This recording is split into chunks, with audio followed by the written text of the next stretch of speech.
أعوذ بالله من الشيطان الرجيم بسم الله الرحمن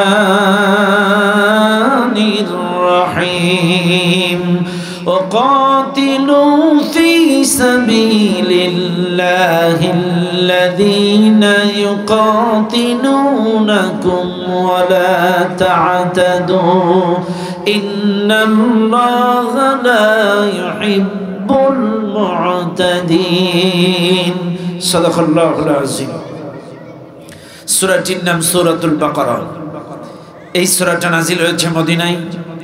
সূরাটির মোট আয়াত সংখ্যা 286, রুকু সংখ্যা 40। এই সূরাটা দ্বিতীয় নাম্বার সূরা, আড়াই পারা বিশিষ্ট একটি সূরা। এই সূরাটার 190 নাম্বার আয়াত আমি আপনাদের সামনে তেলাওয়াত করেছি। এই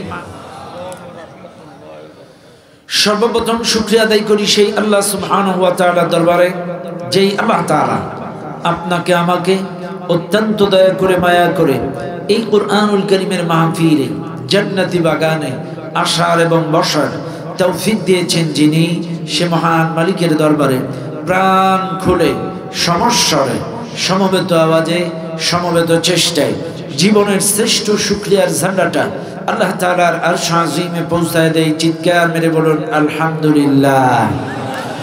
আর একটু জোরে বলুন আলহামদুলিল্লাহ।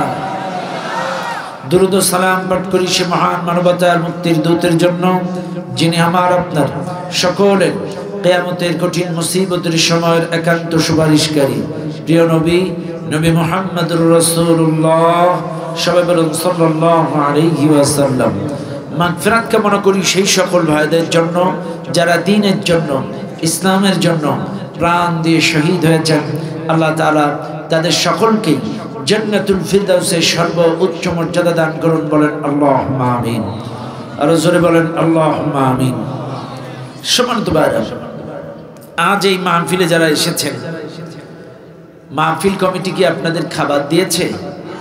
দিবে। ভাড়া দিয়েছে? দিবে। কিসের জন্য আসছেন? কোরআন শোনার জন্য এসেছেন। এই কোরআন কার? আরো জোরে বলেন কার? এই কথা কি সবাই মানেন? সবাই মানেন? আবারও বলছি, এই মাহফিলে বিভিন্ন দলের মতের পথের তরিকার সিলসিলার মানুষ আছে। কোরআন আল্লাহর এ কথায় কারো দ্বিমত নেই, কিন্তু জিহাদের আয়াত বললেই অনেকের দ্বিমত। কথা কেন বুঝেন আপনারা? কোরআন আল্লাহর এ কথা কারো দ্বিমত নেই, কিন্তু ঘুষ খাইও না এ কথা বললেই অনেকের দ্বিমত।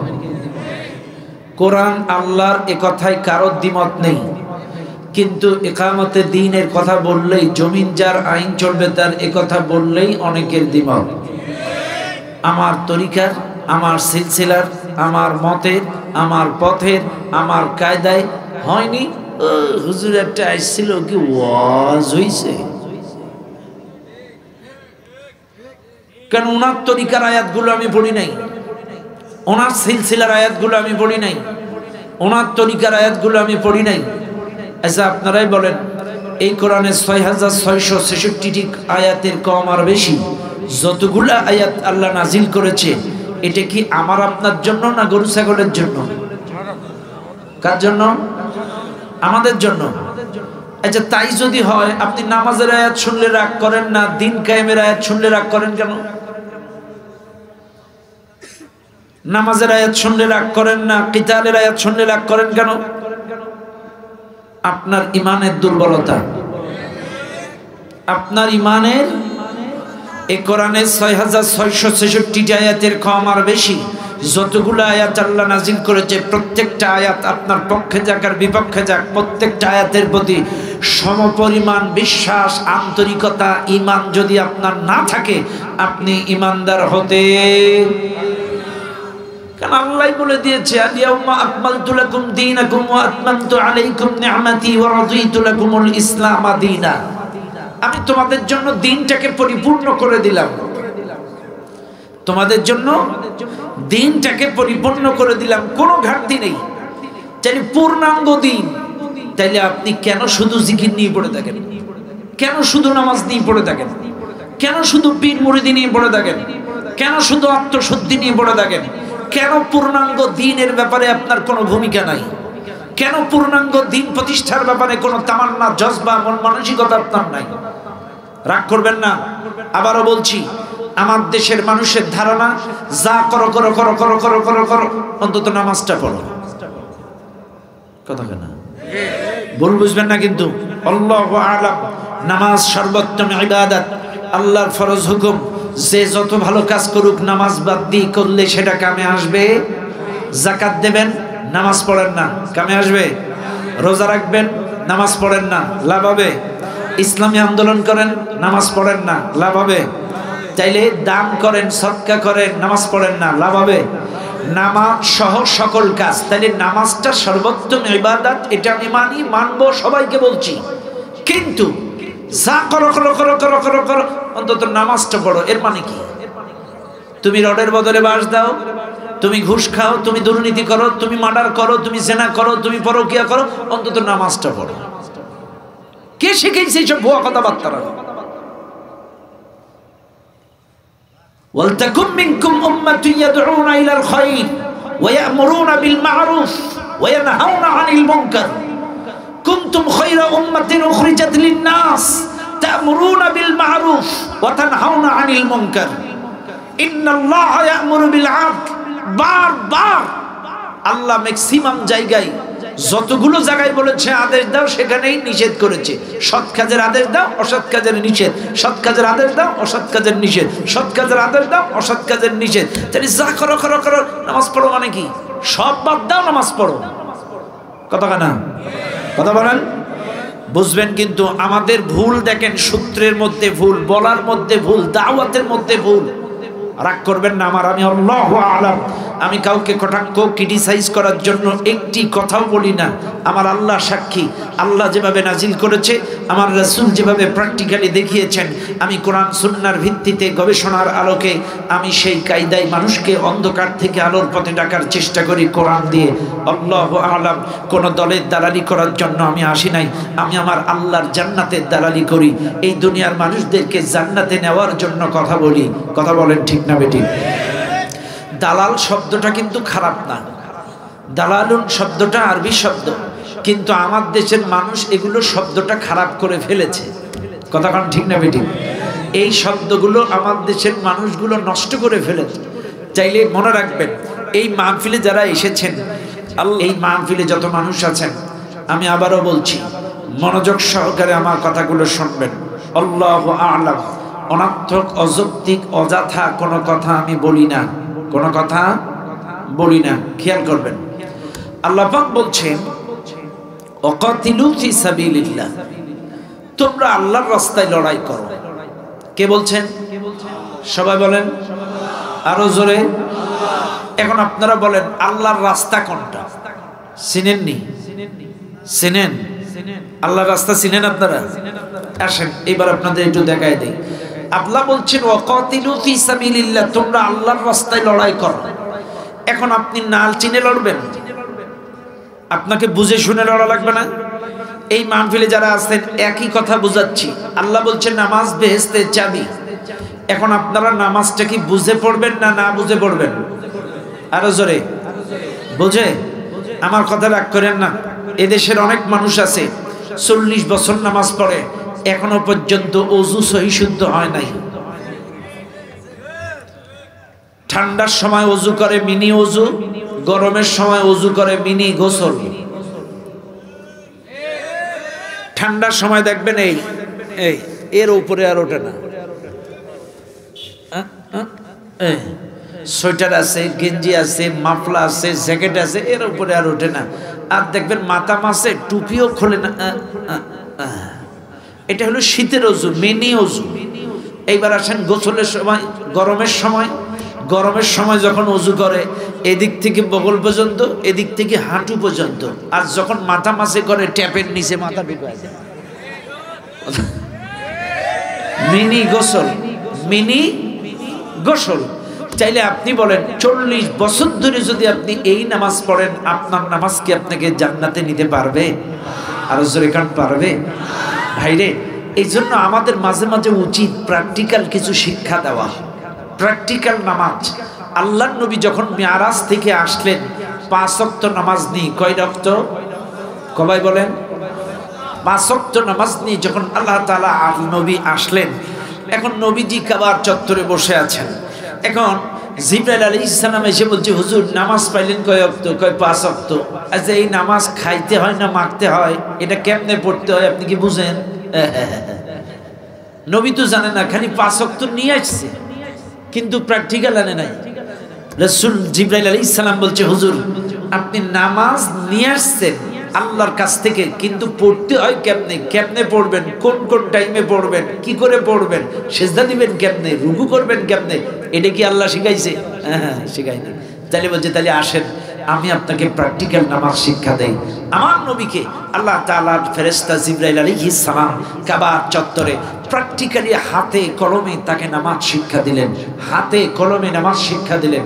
ও মুসলমান, আপনাদের উদ্দেশ্যে এই কথাটা এই কারণে বলছি, আপনার ব্যাংকে 10 লাখ টাকা ফিক্সড ডিপোজিট থাকলে আপনি মাঝে মাঝে যে চেক করেন ইন্টারেস্ট কেমন হলো, মাসে মাসে টাকা ঠিক আছে কিনা চেক করেন, মোবাইলে মেসেজ আসছে কিনা চেক করেন, সেলপিন তারপরে নেক্সাস পে, মানে যে যে অ্যাকাউন্ট আছে তার সেই মোবাইল থেকে আপনি অনলাইনে চেক করেন আপনার অ্যাকাউন্টের টাকা ঠিক আছে কিনা।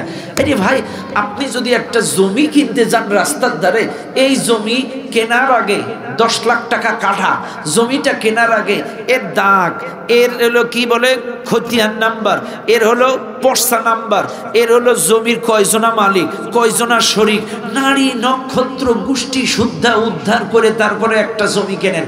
এইবার বলেন, যেই নামাজ দিয়ে জান্নাতের চাবি কিনবেন, যে নামাজ জান্নাতে নিয়ে যাবে, চাইলে এই নামাজের দাগ নাম্বার, খতিয়ান নাম্বার, পর্সা নাম্বার একটু চেক করা লাগবে না? ওযুটা ঠিক আছে কিনা একটু চেক আউট করেছেন কোনোদিন?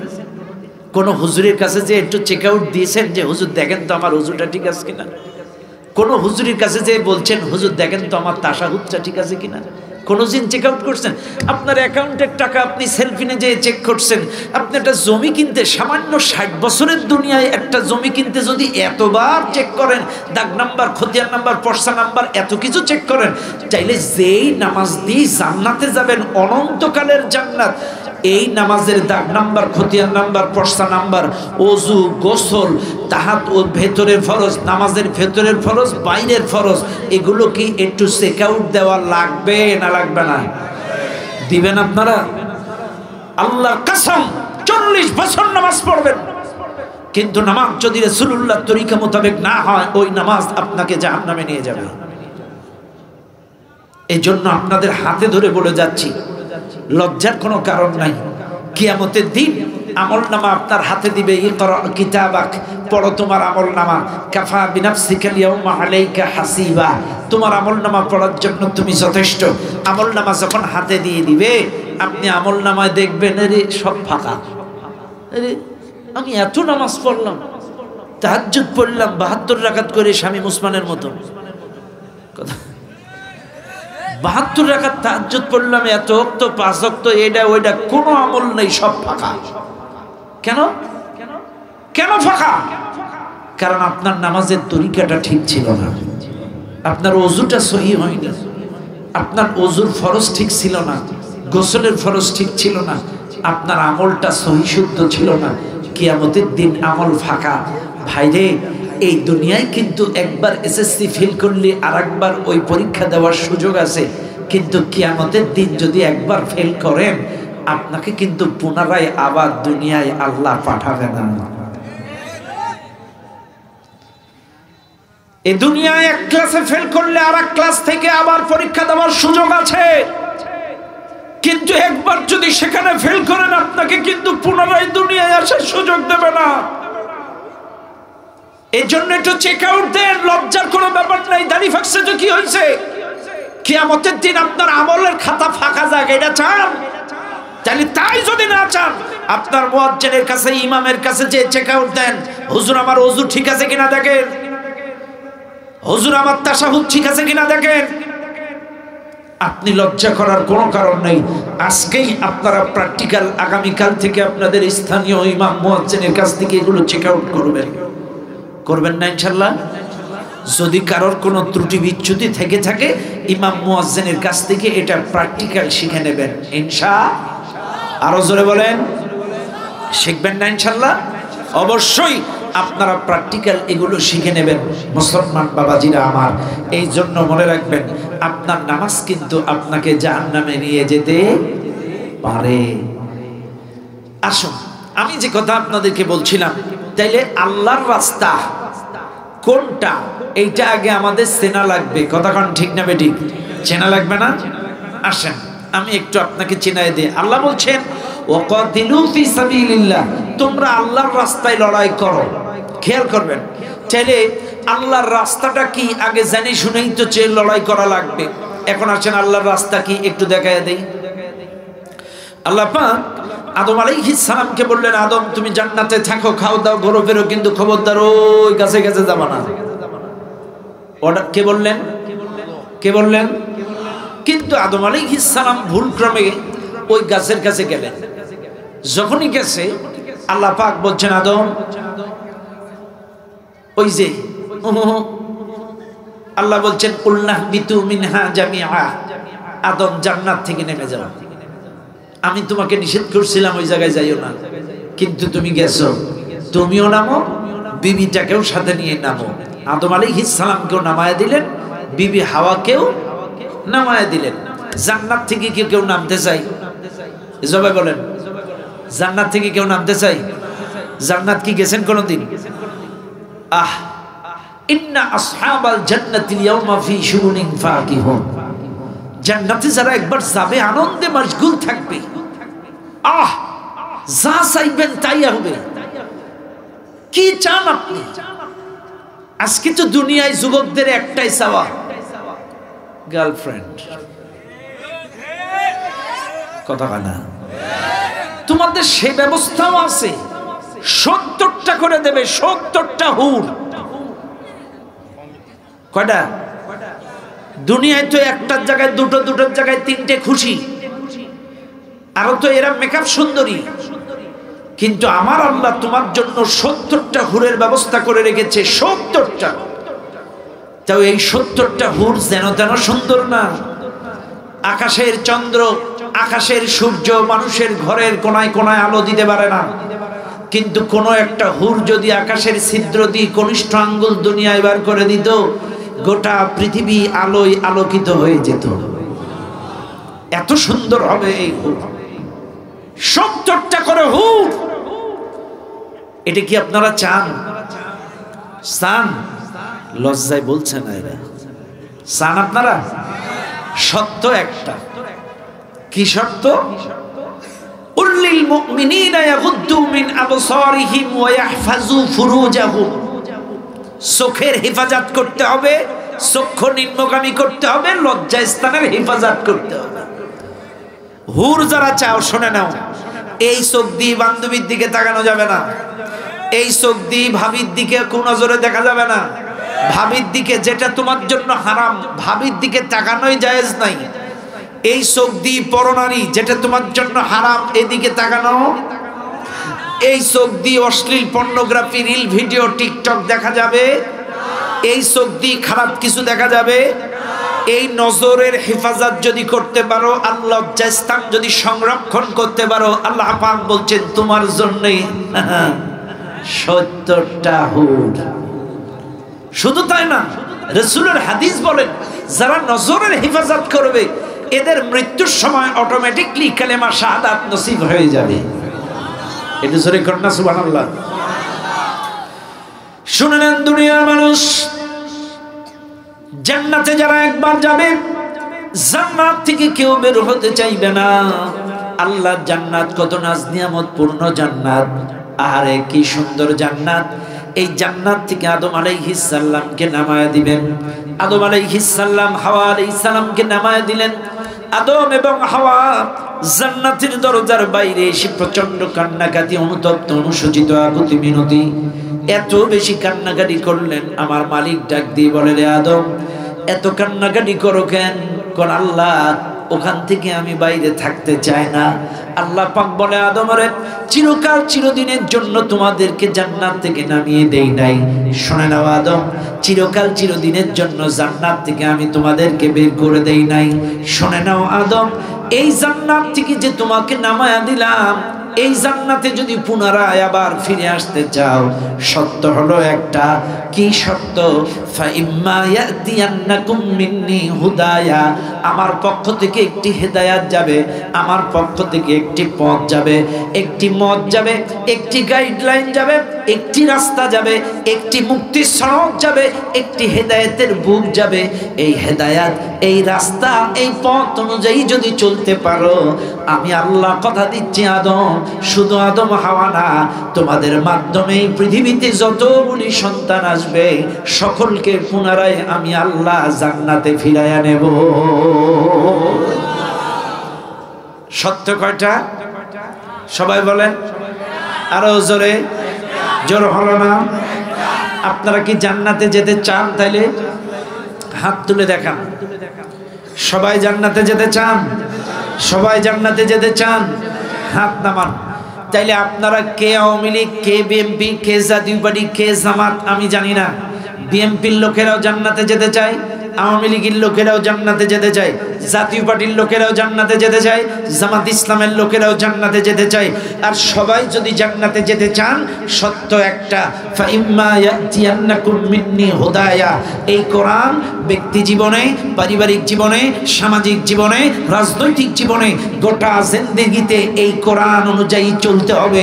আর যদি চলতে পারো, আমি আল্লাহ কথা দিচ্ছি তোমাদেরকে জান্নাতে ফিরিয়ে নেব।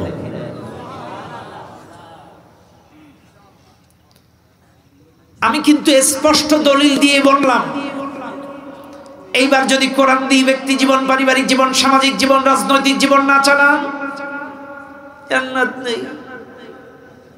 একটা ছেলে রাস্তায় পড়ে কাঁদতেছে, রাস্তার লোকজন বলছে তুমি কাঁদো কেন? বলছে আমার আব্বা মারা গেছে তাই কাঁদতে। তো বলছে মানুষের বাবা তো চিরকাল বেঁচে থাকে না, তুমিও একদিন মারা যাবা। ছেলেটা বলছে আমার বাবার স্মৃতি, দুঃখ কাঁদতেছি এমনটা না, স্মৃতি জড়িত কারণে কাঁদতেছি এমনটা না। আমার কান্নার কারণ আমার বাবা যে সম্পদ, সম্পত্তি, ব্যাংক ব্যালেন্স, টাকা পয়সা, জমি জায়গা রেখে গেছে, এগুলো পাই কিনা পাই, পাই কিনা পাই, পাই কিনা পাই, সেই টেনশনে কাঁদতেছি। লোকটা বলছে যে কেন, তুমি কি তোমার বাবার বৈধ সন্তান না? তুমি যদি তোমার বাবার খাঁটি সন্তান, এক নাম্বার বৈধ হও, তাইলে তো কান্নাকাটি করার দরকার নেই। ওরে সূত্রে এই জমির মালিক তুমি, আইন অনুযায়ী জমির মালিক তুমি। আর যদি তুমি অবৈধ 2 নম্বর হও, তাইলে তো তুমি এই জমি পাবা না। তো কথা হলো একটাই, আপনার, আমি, আমরা সবাই আদমের সন্তান, আদম আলাইহিস সালামের সন্তান। বিএনপি যারা করে এরাও আদম, আওয়ামী লীগ যারা করে এরাও আদমের সন্তান, জামাত ইসলাম যারা করে এরাও আদমের সন্তান, জাতীয় পার্টি যারা করে এরাও আদমের সন্তান। আমরা সবাই আদমের সন্তান। এইবার আসেন, বাপতি সম্পদ, ওই জান্নাত কিন্তু আমার আপনার পৈতৃক ভিটা, বাপতি সম্পদ। বাপের জমি তো সন্তানের জমি, কথা কয় না? বাপের জমি কার? তাহলে আদমের বাড়ি ছিল কোন জায়গায়? সবাই বলেন। তাহলে বাপের বাড়ি যদি জান্নাতে হয়, আমাদের বাড়ি কোন জায়গায়? তাহলে আইন অনুযায়ী জান্নাত আমাদের বাপতি সম্পত্তি না? হ্যাঁ, কিন্তু সত্য একটা, যদি বৈধ সন্তান হই। বৈধ সন্তান হতে গেলে কি লাগবে? ফাইম্মা ইয়াতিয়ান্নাকুম মিন্নি হুদায়া। এই যে এই কিতাব অনুযায়ী ব্যক্তি জীবন, পারিবারিক জীবন, সামাজিক জীবন, রাজনৈতিক জীবন, গোটা জীবন চলতে হবে। ব্যবসা করবা কিভাবে? কোরআন দিয়ে। চাকরি করবা কিভাবে? কোরআন দিয়ে। অর্থনীতি কোরআন দিয়ে, রাজনীতি কোরআন দিয়ে, সমাজনীতি কোরআন দিয়ে, শিক্ষানীতি কোরআন দিয়ে, সংস্কৃতি কোরআন দিয়ে। যদি এই কিতাব অনুযায়ী চলতে পারো, তোমরা বৈধ। আর বৈধ সন্তানের জন্য ওই বাপতি সম্পদ জান্নাত। খেয়াল করেন। এইবার চাইলে আপনারা ভালো করে বুঝবেন, চাইলে আল্লাহ পাক আদম আলাইহিস সালামকে জান্নাত থেকে নামিয়ে দেওয়ার পরে জান্নাতে যাওয়ার রাস্তা কি বলে দিলেন? এই কথা কানা কি বলে দিলেন? আবার বলেন কি? ফাইম্মা ইয়াতিয়ান্নাকুম মিন্নি হুদায়া, আমার পক্ষ থেকে যে কিতাবটি যাবে, আমার পক্ষ থেকে যে হেদায়েত যাবে, আমার যে পক্ষ থেকে গাইডলাইন যাবে, এটাই হলো আবার জান্নাতে ফিরে আসার রাস্তা। এই জান্নাতে যাওয়ার টার্গেট, জান্নাতে যাওয়ার পথ। চাইলে জান্নাতে যেতে গেলে কোরআন দিয়ে চলা লাগবে না লাগবে না? আরো জোরে। ব্যাস, তাহলে আমরা পথ খুঁজে পেয়ে গেলাম। এটাই জান্নাতে যাওয়ার রাস্তা, আল্লাহর রাস্তা, কোরআনের রাস্তা, এটা আমরা বুঝে গেলাম। এইবার খেয়াল করেন আপনারা ভালো করে মুসলমানেরা, তাহলে কোরআনের রাস্তায় আল্লাহর রাস্তা, এতে কোনো সন্দেহ আসেনি? আরো জোরে কোন আছে? আর কোনো সন্দেহ আমাদের নাই। এইবার আসেন, আপনারা বলবেন হুজুর আল্লাহর রাস্তা তো চিনলাম, আল্লাহও বললো তোমরা আমার রাস্তায় লড়াই করো। আচ্ছা, লড়াই করব কেন? কেন লড়বো? আমরা লড়াই আল্লাহর রাস্তায় করব কেন? কিন্তু আল্লাহর রাস্তায় লড়াই করলে আমাদের লাভ কি? কেন লড়বো? এক, খেয়াল করেন, আল্লাহ পাক বলছেন এই জন্য তোমরা লড়াই করবা। এক নাম্বার, আল্লাযী খলাকাকুম, তোমাদেরকে সৃষ্টি করেছি আমি। দুই নাম্বার, আল্লাযী জাআলা লাকুমুল আরদা ফিরাশা, এই জমিনটাকে বিছানা বানিয়েছি আমি। এ ভাই খেয়াল করেন, আমাকে আপনাকে সৃষ্টি করেছেন কে? বিএমপি বানাইছে, জাতীয় পার্টি বানাইছে, আওয়ামী লীগ বানাইছে, জামাত ইসলাম বানাইছে, কে বানাইছে? আল্লাযী খলাকাকুম, এই জমিনটাকে বিছানা বানাইছেন কে? কে? আল্লাযী জাআলা লাকুমুল আরদা ফিরাশা, এই জমিনটাকে বিছানা বানিয়েছি আমি আল্লাহ। এই কোরআনে সূরা আবু লাহাব আছে? আছে? এই আবু লাহাবটা কে নাজিল করছে? কেন নাজিল করছে? এই জন্য নাজিল করছে, আবু লাহাব আমার নবীকে কেমনে মারছিল, আবু লাহাব আমার নবীকে কি নির্যাতন করছিল, আবু লাহাবের বউ আমার রাসূলুল্লাহর বিরুদ্ধে কি ষড়যন্ত্র করছিল, কি কায়দায় জুলুম, আবু লাহাবের পরিণতি কি হয়েছিল, এটা তাফসীর করে ব্যাখ্যা বিশ্লেষণ করে জাতির মানুষদেরকে কিয়ামত পর্যন্ত শোনাও। আচ্ছা, ফিরাউন, এই যে আমার আগে হাবিবুর ওয়াজ করছিল, তরুণ যুবক উদীয়মান বক্তা, কাদাবি আলী ফিরাউন ও ক্বালা ফিরাউন ও ক্বালা ফিরাউন ইয়া আইয়ুহাল মালাউ, বারবার ফিরাউন মুসা, ফিরাউন মুসা। আচ্ছা, ফিরাউন মারা গেছে কবে? আল্লাহ এ কথা কোরআনে দেওয়ার দরকার কি ছিল? এই কারণে দিল, আল্লাহ ফিরাউন মুসাকে কেমনে মারছে, কেমনে নির্যাতন করছে, কেমনে তৎকালীন সময়ের মিশরের মানুষগুলো হত্যা করছে, কেমনে মিশরের বাচ্চাগুলো হত্যা করছে, কেমনে গর্ভবতী মহিলাদেরকে মেরেছে, কেমনে সেই সময় মানুষদেরকে জুলুম নির্যাতন চালাইছে, ওর কর্মকাণ্ড, ওর পরিণতি, ওর জুলুম, এগুলো এই জাতির মানুষদেরকে কিয়ামত পর্যন্ত শোনাও। তাইলে 1450 বছর ধরে ফিরাউনের কাহিনী শুনলে কেউ রাগ করেন না, 1450 বছর ধরে আবু লাহাব শুনলে কেউ রাগ করেন না।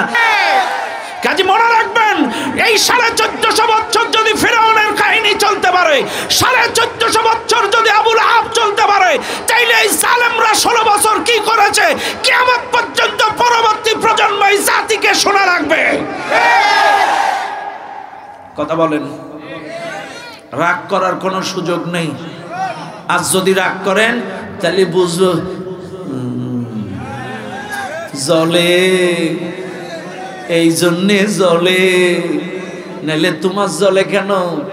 কারণ কোরআন হাদিসে নমরুদ ফিরাউনের কথা আছে, নমরুদের কথা শুনলে নমরুদ রাগ করবে, ওর দোসররা রাগ করবে, ফিরাউনের কথা শুনলে ফিরাউনের দোসররা রাগ করবে।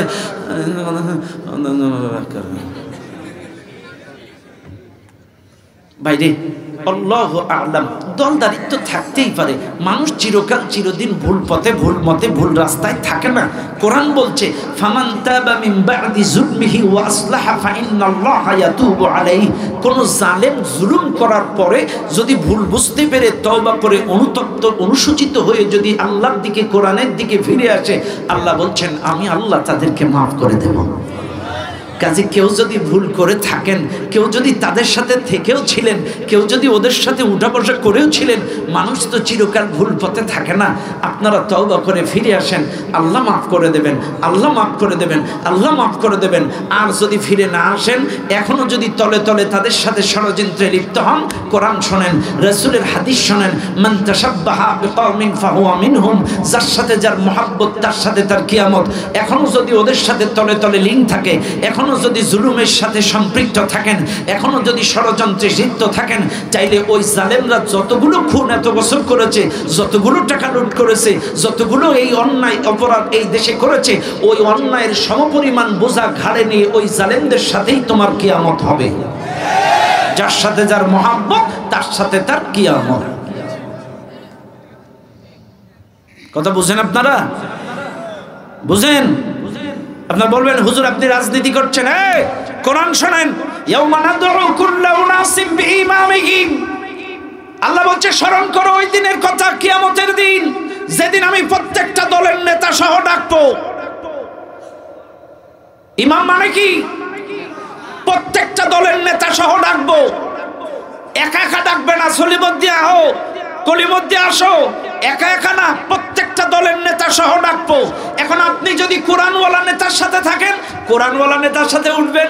আপনি যদি লম্পট মাতাল দুর্নীতিবাদের সাথে থাকেন, ওদের সাথে কিয়ামতে উঠবেন। কথা ক্লিয়ার? সৎসঙ্গে স্বর্গবাস, অসৎসঙ্গে। আপনার নেতা যদি কোরআনওয়ালা আল্লাহওয়ালা হয়ে থাকে, চাইলে আপনার নেতা যদি ভালো হয় আপনাকে 5 ওয়াক্ত নামাজে নিয়ে যাবে। আপনার নেতা যদি ভালো হয় দারসুল কোরআন পড়াবে। আপনার নেতা যদি ভালো হয় দারসুল হাদিস পড়াবে। আপনার নেতা যদি ভালো হয় ইসলামী সাহিত্য পড়াবে। আপনার নেতা যদি ভালো হয় রাসূলুল্লাহ তরিকা মোতাবেক আপনাকে চালাবে। আর আপনার নেতা যদি লম্পট হয়, মাতাল হয়, দুর্নীতিবাজ হয়, আপনাকে সেই সকল খারাপ পথে মতে পার্কে গার্ডেনে ওই আবাসিকে এরপরে মদের বারে নিয়ে যাবে। কথা বলেন ঠিক না বেটে? এটা আমার কথা। সূরা বানী ইসরাঈল, ইয়াউমা নাদউ কুল্লা উনাসিম বিইমামিহিম। আমার দেশের মানুষগুলো মনে করে শুধু নামাজ রোজার ওয়াজটাই কোরআনে, নামাজ রোজার ওয়াজটাই শুধু ওয়াজ। এটাও কিন্তু ওয়াজ, এটা ওয়াজ।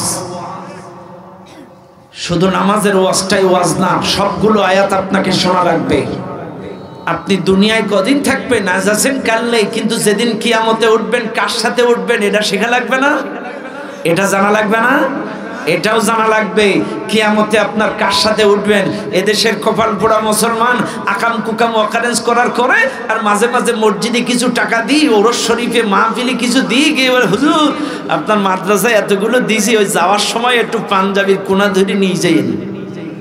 আরে বাপ্পা, সারা জীবন তুমি ইসলামের বিরুদ্ধে, কোরআনের বিরুদ্ধে, আলেমের বিরুদ্ধে, আর কিয়ামতের দিন হুজুরিদের পাগড়ি ধরে যাবা? আন্দাজ পাও না। কথা কান ঠিক না বেঠিক?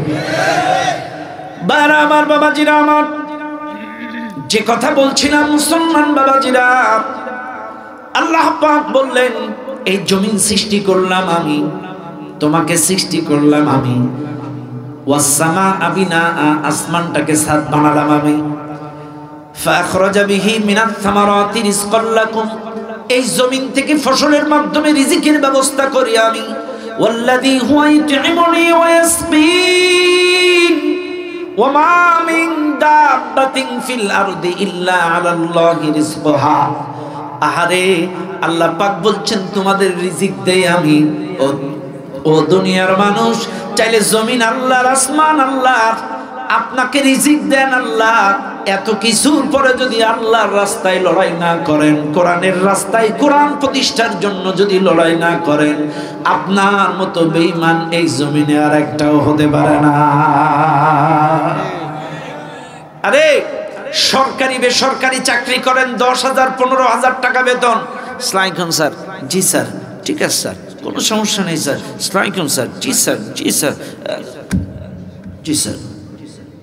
এই সামান্য 10,000 টাকার বেতনের চাকরি যদি এতগুলো আনুগত্য করেন, জি স্যার, হ্যাঁ স্যার, হ্যালো স্যার, ঠিক স্যার, জি স্যার, চাইলে যেই মালিক সৃষ্টি করলো, যেই মালিক রিজিক দিল, যেই মালিক জমিন দিল, যেই মালিক আসমান দিল, এত কিছু যেই মালিক দিল, সেই মালিকের জন্য কি দিন কায়েমের চেষ্টা করা লাগবে না?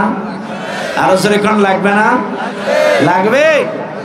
এইবার আসেন, খেয়াল করেন আপনারা, আমি কিন্তু আবারও বলছি, রাগ করবে কেবল তারা যাদের মধ্যে ঈমান নেই। কথা বলেন ঠিক না বেটি? খেয়াল করেন, প্রত্যেকটা কথা খেয়াল করবেন। আমি একটা কথা অনর্থক অযৌক্তিক বলি না। এই মাহফিলে যারা আছেন একটু আপনারা বুকে হাত দেন, একটু বুকে হাত দেন। আমি একটা হিসাব ধরায় দেই। আচ্ছা ভাই, যদি কারোর অক্সিজেনের দরকার হয়, করোনা হয়, অক্সিজেন 1 ঘন্টা দিলে কয় টাকা বিল?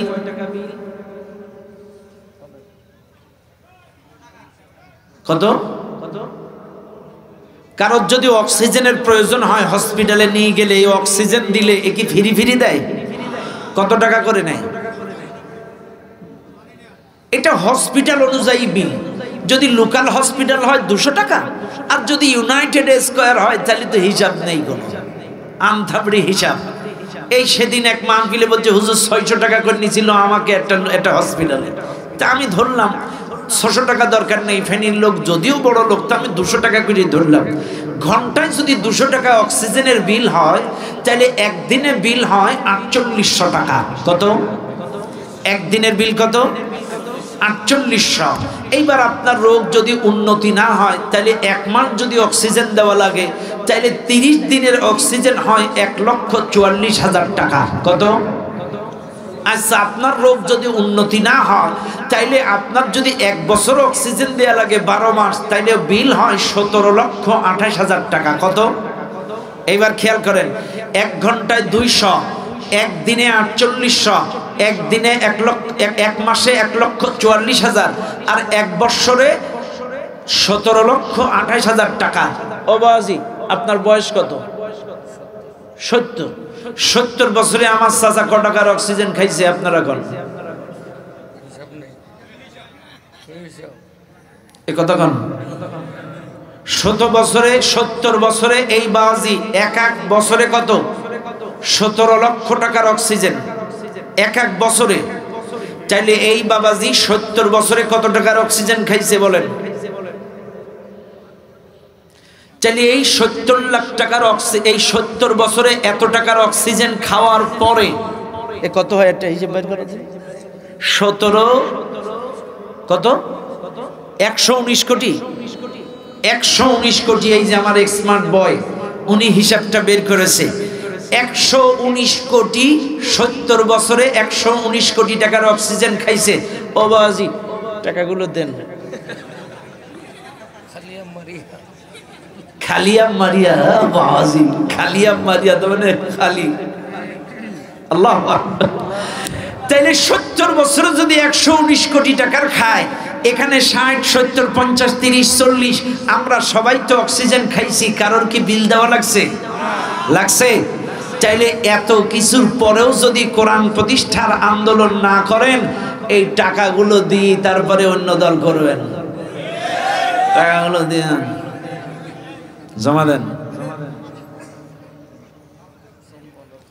বাপারে রাগ করবেন না, আমার কথা কিন্তু বুঝবেন, আপনারা বোঝার চেষ্টা করবেন। এই অক্সিজেনকে এই পৃথিবীর কোন দল দেয়? কোন নেতা দেয়? কে দিচ্ছেন? কে দিয়েছেন? আল্লাহ। আজকে বুকে হাত দিয়ে বলেন, 24 ঘন্টার মধ্যে সেই আল্লাহকে আপনি কতটুকু সময় দিয়েছেন? যে আল্লাহ অক্সিজেন দিল, যে আল্লাহ আপনাকে রিজিক দিল, সেই আল্লাহর জন্য 24 ঘন্টায় আপনি কতটুকু সময় বরাদ্দ করেছেন বলেন? বুকে হাত দেন। আপনি আল্লাহর জন্য কতটুকু সময় বরাদ্দ করেছেন? আমি যদি শুধু নামাজ ধরি তাও 75 মিনিট। শুধু নামাজ তাও 75 মিনিট। 5 15 75। যদি 5 ওয়াক্ত খালি নামাজ পড়েন তাও 5 15 75। আর যদি দিন কায়েমের চেষ্টা করেন, আমি দৈনন্দিন আরো 2 ঘন্টা ধরলাম, তাও তো 3 ঘন্টা 15 মিনিট। তা 24 ঘন্টার জন্য আপনি আল্লাহকে 2 ঘন্টা দিবেন না? এরে কি হলো? আগে তো ঠিক আছিল। 24 ঘন্টার মধ্যে আল্লাহর জন্য 2 ঘন্টা আপনার নাই? কিসের মানুষ আপনি? আপনি 15,000 টাকার জন্য বেসরকারি অফিসে 9 ঘন্টা, 10 ঘন্টা, 12 ঘন্টা চাকরি করেন 15,000 টাকার বেতনের জন্য। কিন্তু সেই মালিক আপনাকে এত কিছু দিল, তার জন্য কি আপনার 2 ঘন্টা বরাদ্দ করবেন না? তার জন্য কি 3 ঘন্টা বরাদ্দ করবেন না? আপনি কি মানুষ? একবার বুকে হাত দিয়ে চিন্তা করেন না।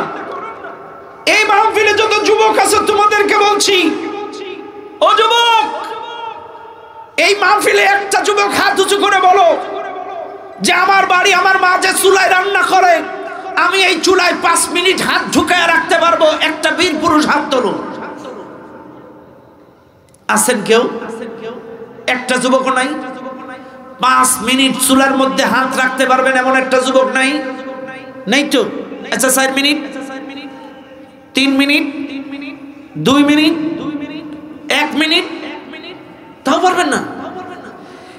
1 মিনিট চুলায় হাত দিয়ে রাখতে পারবেন এমন একটা লোক নাই। কিন্তু আমার নবী বলেন এই চুলার আগুনের চাইতে 70 গুণ পাওয়ারফুল হবে জাহান্নামের আগুন। কেউ কেউ 70,000 গুণ বলেছে।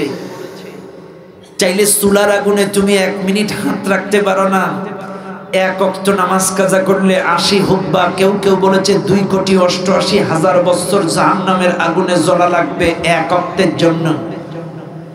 চাইলে তুমি 1 মিনিট আগুনে হাত রাখতে পারো না, তাইলে তুমি জীবনে কত ওয়াক্ত নামাজ কাজা করছো এটা তুমি কেমনে হিসাব করবা?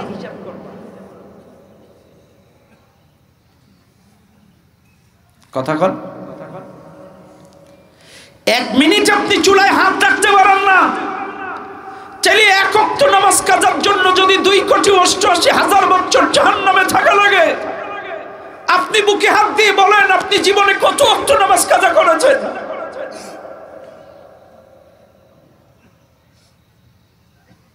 আপনার 9 বছরের পর থেকে আপনার বয়স এখন 30, আপনার বয়স 40, আপনার বয়স 25, এই 25 বছরে আপনি কত ওয়াক্ত নামাজ কাজা করেছেন? এক ওয়াক্তে যদি 2,88,000 বছর হয়, আপনি 1 মিনিট চুলায় হাত রাখতে পারবেন না বলেছেন। চাইলে এই নামাজের হিসাব আপনি কেমনে এতদিন কেমনে থাকবেন? এতদিন জাহান্নামের আগুনে কেমনে সহ্য করবেন? তোমাদেরকে বলছি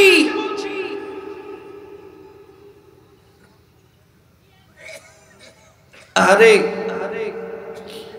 একজনের বাড়ির খাটের নিচে একটা সাপ ঢুকছে। এলাকার লোক বলছে এই সাপটা ধরতে গেলে সাপুড়ি ডাক দাও, নাইলে বিষধর সাপ তোমাকে কামড় দিবে। একটা সাপুড়ি আনছে, বিন বাজাইছে।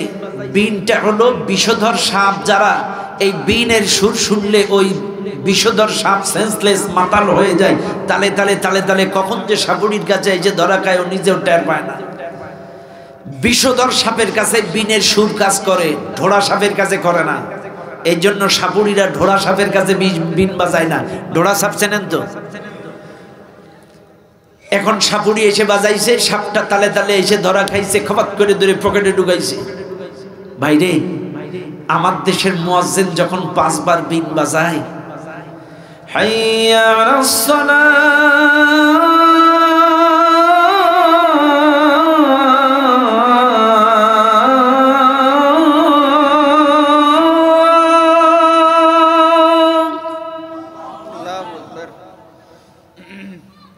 পাঁচটা বার যখন বিন বাজায়, ইমানের বিষ যাদের ভেতরে আছে তারা কিন্তু ওই সুর শুনলে সেন্সলেস হয়ে যায়, তালে তালে তালে তালে কখন যে মসজিদে চলে যায় ওরা নিজেরাও টের পায় না। আর যাদের মধ্যে ইমানের বিষ নাই, এরা ক্রিকেট খেলবে, ফুটবল খেলবে, তাস খেলবে, খেলা দেখবে, বিপিএল দেখবে, আইপিএল দেখবে, বিষ নাই তো ঢোড়া সাপ। কথা বুঝেন না আপনারা? কি ঢোড়া সাপ? আর ঢোড়া সাপের কাজ করে না। ইমান যাদের থাকবে, আজান শুনলে তাদের কলিজায় জ্বালা করবে, সাথে সাথে মসজিদে চলে যাবে, জামাতে নামাজ আদায় করবে। বিষ যাদের ভেতরে থাকবে তারা মসজিদে চলে যাবে। আর যাদের মধ্যে বিষ নাই তারা চাকরি করবে, ব্যবসা করবে, খেলা করবে, ফুটবল খেলবে, ক্রিকেট খেলবে, পার্কে থাকবে, কারণ ওদের জ্বলবে না, কারণ এরা ঢোড়া সাপ। কাজে আমি বলি ঢোড়া সাপের মতো ইমান এনে লাভ নাই, ইমান আনতে হবে কেউটি সাপের মতো। কথা বলেন ঠিক না বেঠিক? ও দুনিয়ার মানুষ, কথাই কথা বেড়ে যায়। যেই জন্য আমি আপনাদেরকে বলি মুসলমানেরা নামাজ বাদ দিবেন না। নামাজ নামাজ নামাজ নামাজ নামাজ, 5 ওয়াক্ত নামাজ পরে অন্যান্য কাজ। আমি কিন্তু মাঝে মাঝে একটা গান বলেছি, আমার গানটা ভাইরাল, আপনারা জানেন না? জানেন? যারা ফজরের সময় ঘুমায় থাকেন এদেরকে টার্গেট করে মূলত লেখা, তবে 5 ওয়াক্তের কথা গানটার মধ্যে আছে। ফজরের ক্ষণ গেল পড়নি নামাজ, জোহরে ডুবেছিলে নিয়ে শত কাজ। ফজরের ক্ষণ গেল পড়নি নামাজ, জোহরে ডুবেছিলে নিয়ে শত কাজ। হেলায় খেলায় গেল আসরের কাল, হেলায় খেলায় গেল আসরের কাল। মাগরিবেও পড়লে না নামাজির সাজ, ফজরের ক্ষণ গেল পড়নি নামাজ, জোহরে ডুবেছিলে নিয়ে শত কাজ। ঠিক না বেটি? বিনোদনে কেটে গেল ঈশার সময়, এতটুকু জাগলো না কবরের ভয়। বিনোদনে কেটে গেল ঈশার সময়, এতটুকু জাগলো না কবরের ভয়। খুঁজলে না একবারও নাজাতের পথ, খুঁজলে না একবারও নাজাতের পথ। মুসলিম নাম নিতে পেলে না কোলাজ, ফজরের ক্ষণ গেল পড়নি নামাজ, জোহরে ডুবেছিলে নিয়ে শত কাজ। নামাজ পড়বেন না ইনশাল্লাহ? মনে থাকবে তো ইনশাল্লাহ? বাবা আমার চাইলে মনে রাখবেন, আল্লাহ তাআলা ডাক দিয়ে বলেন ওয়াকাতিলু ফি সাবিলিল্লাহ। এইবার আসেন, আল্লাহ পাক বলছেন তোমরা আল্লাহর রাস্তায় লড়াই করো। চাইলে আল্লাহর রাস্তা কোনটা আমি চিনায়া দিলাম, কোরআনের রাস্তা। এইবার আসেন, আল্লাহর রাস্তায় লড়বেন কেন সেটার গুরুত্ব আমি বুঝায়া দিলাম। কারণ প্রত্যেকটা মুসলমান আল্লাহর রাস্তায় লড়তে বাধ্য। কারণ জমিন আল্লাহর, আসমান আল্লাহর, আপনি আল্লাহর, অক্সিজেন দেন আল্লাহ। যারা আল্লাহর রাস্তায় লড়বে না, নাক মুখ বন্ধ করে দেন, আজকের থেকে শ্বাস প্রশ্বাস নেবেন না। কথা কেন না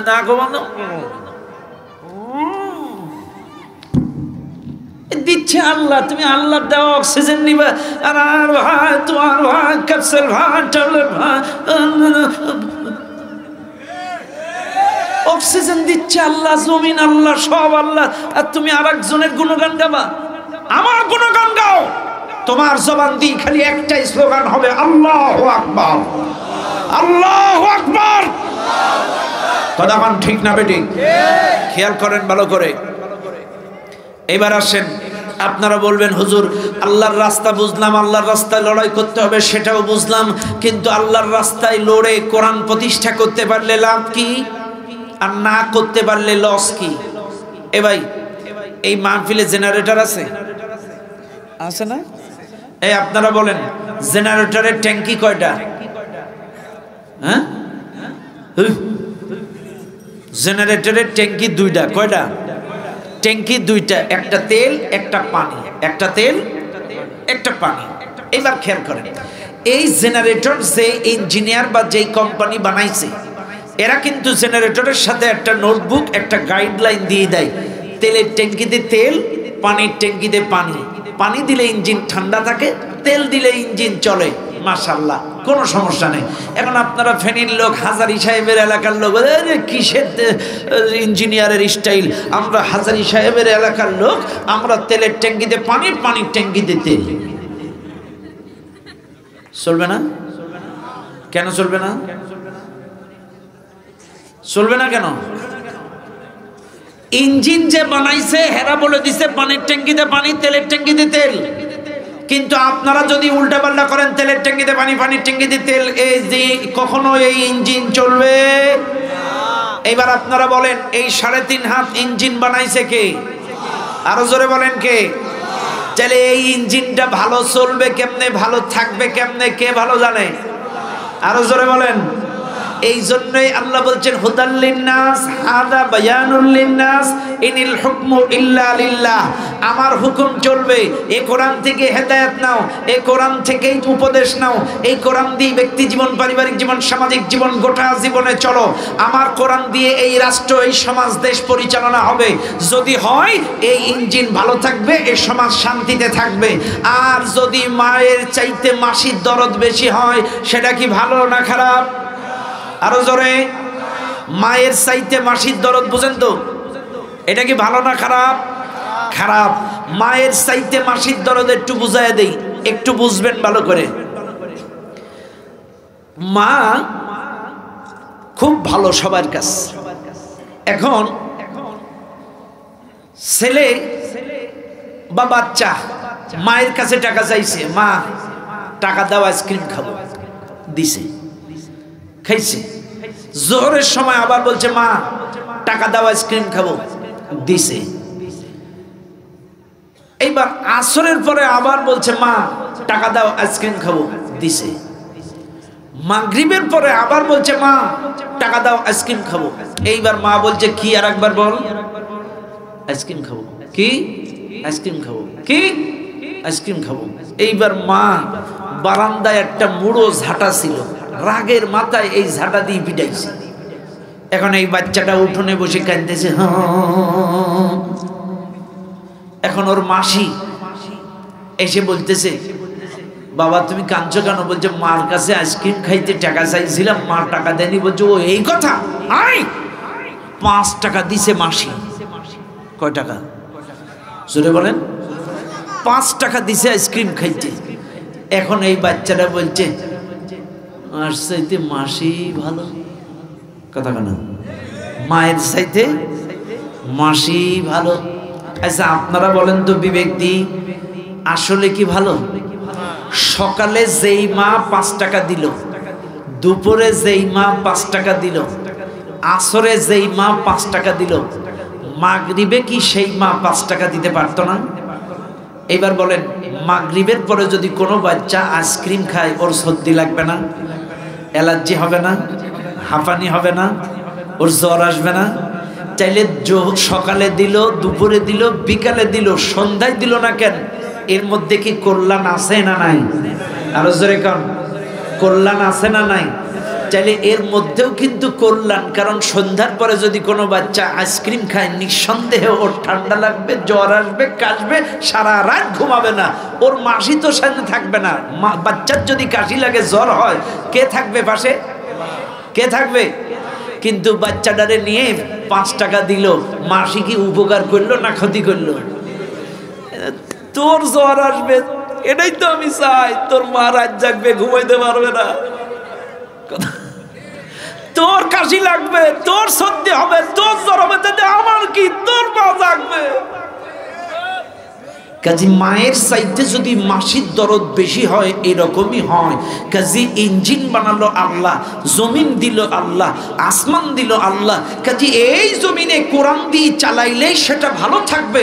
এখন আল্লাহর চাইতে এই সমাজের কোনো বুদ্ধিজীবী যদি বলে না মানব রচিত মতাদর্শ দিয়ে, সংবিধান দিয়ে চালাতে হবে, এটা মায়ের চাইতে মাসির দরদ। কথা বলেন, কথা কি ক্লিয়ার? বাস, এটা বাদ দিলাম। এইবার আসেন, আপনাদের মধ্যে ইমানদার আছেন কারা কারা? হাত তোলেন তো। আপনারা লজ্জা পাচ্ছেন? এই হাত নামান, আগে বুঝাই নেই। ঈমান মানে বিশ্বাস। ঈমান মানে কি? সবাই বলেন। আল্লাহর প্রতি বিশ্বাস, রাসূলের প্রতি বিশ্বাস, আখিরাতের প্রতি বিশ্বাস, কোরআনের প্রতি বিশ্বাস, ফেরেশতাদের প্রতি বিশ্বাস। এই বিশ্বাসটার নাম হলো ঈমান। জোরে বলেন কি? আপনাদের আল্লাহর প্রতি বিশ্বাস আছে? রাসূলের প্রতি আছে? ফেরেশতাদের প্রতি আছে? আখিরাতের প্রতি আছে? কোরআনের প্রতি আছে? এই বিশ্বাসগুলো যদি থাকে আপনি ঈমানদার। এইবার আসেন, কাফের হলো এই বিশ্বাসটা যদি কেউ অস্বীকার করে যে না আমি কোরআন মানি না, রাসূল মানি না, আল্লাহ মানি না, কিতাব মানি না, এটাই হলো কাফের। আবারও বলছি, এই 5টার বিশ্বাস করাটাই ঈমান, আর অস্বীকার করাটাই কাফের। এইবার আসেন, আপনাদের মধ্যে কাফের আছেন কারা কারা? একটু হাত তোলেন। কেউ নেই? কোনো কাফের নেই? আচ্ছা, এইবার ইমানদার আছেন কারা কারা? হাত তোলেন। সবাই তোলেন নারা তাকবীর, নারায়ে তাকবীর। আল কোরআনের আলো সংসদে জালো, নারায়ে তাকবীর। হাত নামান। আপনারা কিন্তু বলেছেন আমরা ঈমানদার, আর আল্লাহ বলছে যদি তোমরা ঈমানদার হও, আল্লাযীনা আমানু ইউকাতিলুনা ফি সাবিলিল্লাহ, ঈমানদার আল্লাহর রাস্তায় লড়াই করবে, এটা প্রত্যেকটা ঈমানদারের জন্য ফরজ। তাহলে আপনি বিএমপি হতে পারেন, জাতীয় পার্টি হতে পারেন, জামাত ইসলাম হতে পারেন, তাবলীগ হতে পারেন, চরমনায় হতে পারেন, যদি ঈমান আপনার মধ্যে থাকে তাহলে আল্লাহর রাস্তায় লড়াই করা লাগবে। আল্লাযীনা আমানু ইউকাতিলুনা ফি সাবিলিল্লাহ, যারা ঈমানদার তারা আল্লাহর রাস্তায় এই কোরআনের আইন প্রতিষ্ঠার রাস্তায় লড়াই করবে। কথা বলেন ঠিক না বেঠিক? ও দুনিয়ার মানুষ, এবার লক্ষ্য করুন, ভালো করে খেয়াল করুন, তাহলে ঈমানদার আল্লাহর রাস্তায় লড়াই করবে, এটা কিন্তু আমি বলে দিলাম। আর যদি লড়াই না করেন সে কথাও আল্লাহ বলেন, ওয়াল্লাযীনা কাফারু ইউকাতিলুনা ফি সাবিলিত তাগুত। আল্লাহ পাক বলেন যারা কাফের তারা তাগুতের রাস্তায় লড়াই করে, তাগুতের মতাদর্শ কায়েমের জন্য লড়াই করে। আমি আবারও বলছি, আল্লাহর কোরআন প্রতিষ্ঠার লড়াই করা এটা ঈমানদারের কাজ, আর মানব রচিত মতাদর্শের কায়েমের লড়াই করা এটা তা কাফেরের কাজ, শয়তানের কাজ।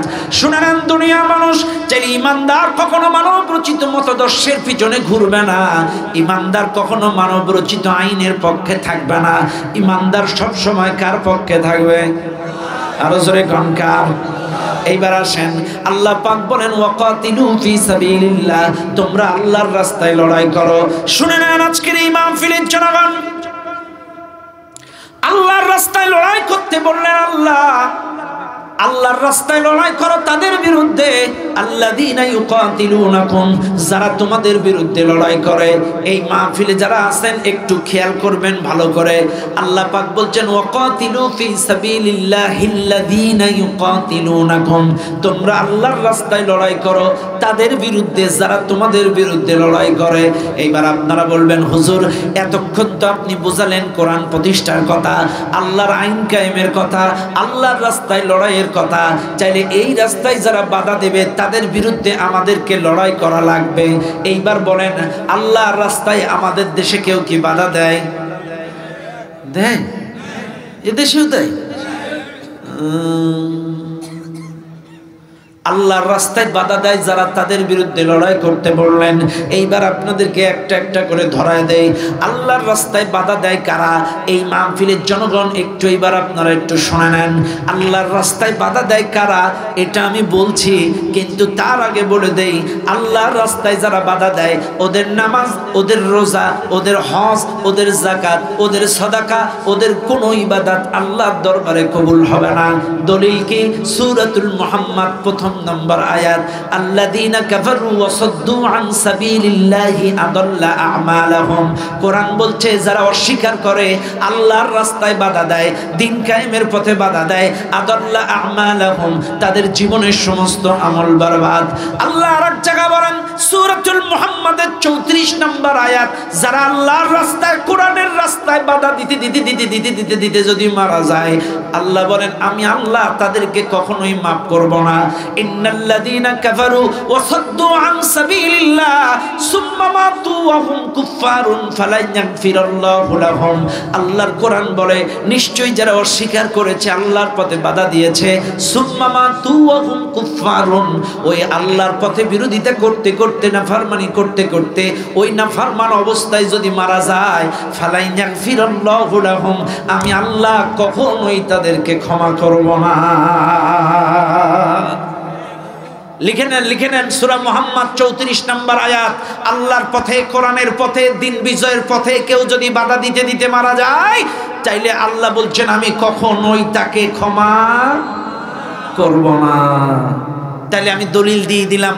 এইবার আসেন বাধা দিচ্ছে কারা, এটা আগে পরিণতি বললাম, এবার কারা বাধা দিচ্ছে এদের চেহারাগুলো একটু দেখায় দিই। এক, আল্লাহর কোরআন ওয়ালান তারদা আনকাল ইয়াহুদ ওয়ালান নাসারা হাত্তা তাত্তাবিআ মিল্লাতাহুম।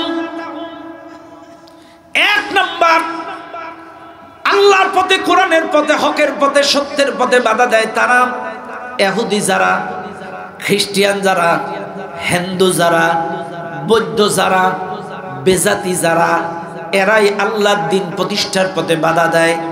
এইবার আপনারা বলবেন, হুজুর আল্লাহর পথে, কোরআনের পথে ওরা বাধা দেয় কেন? ওদের তাতে লাভ কি? ওরা লাভের জন্য নয়, লসের জন্য বাধা দেয়।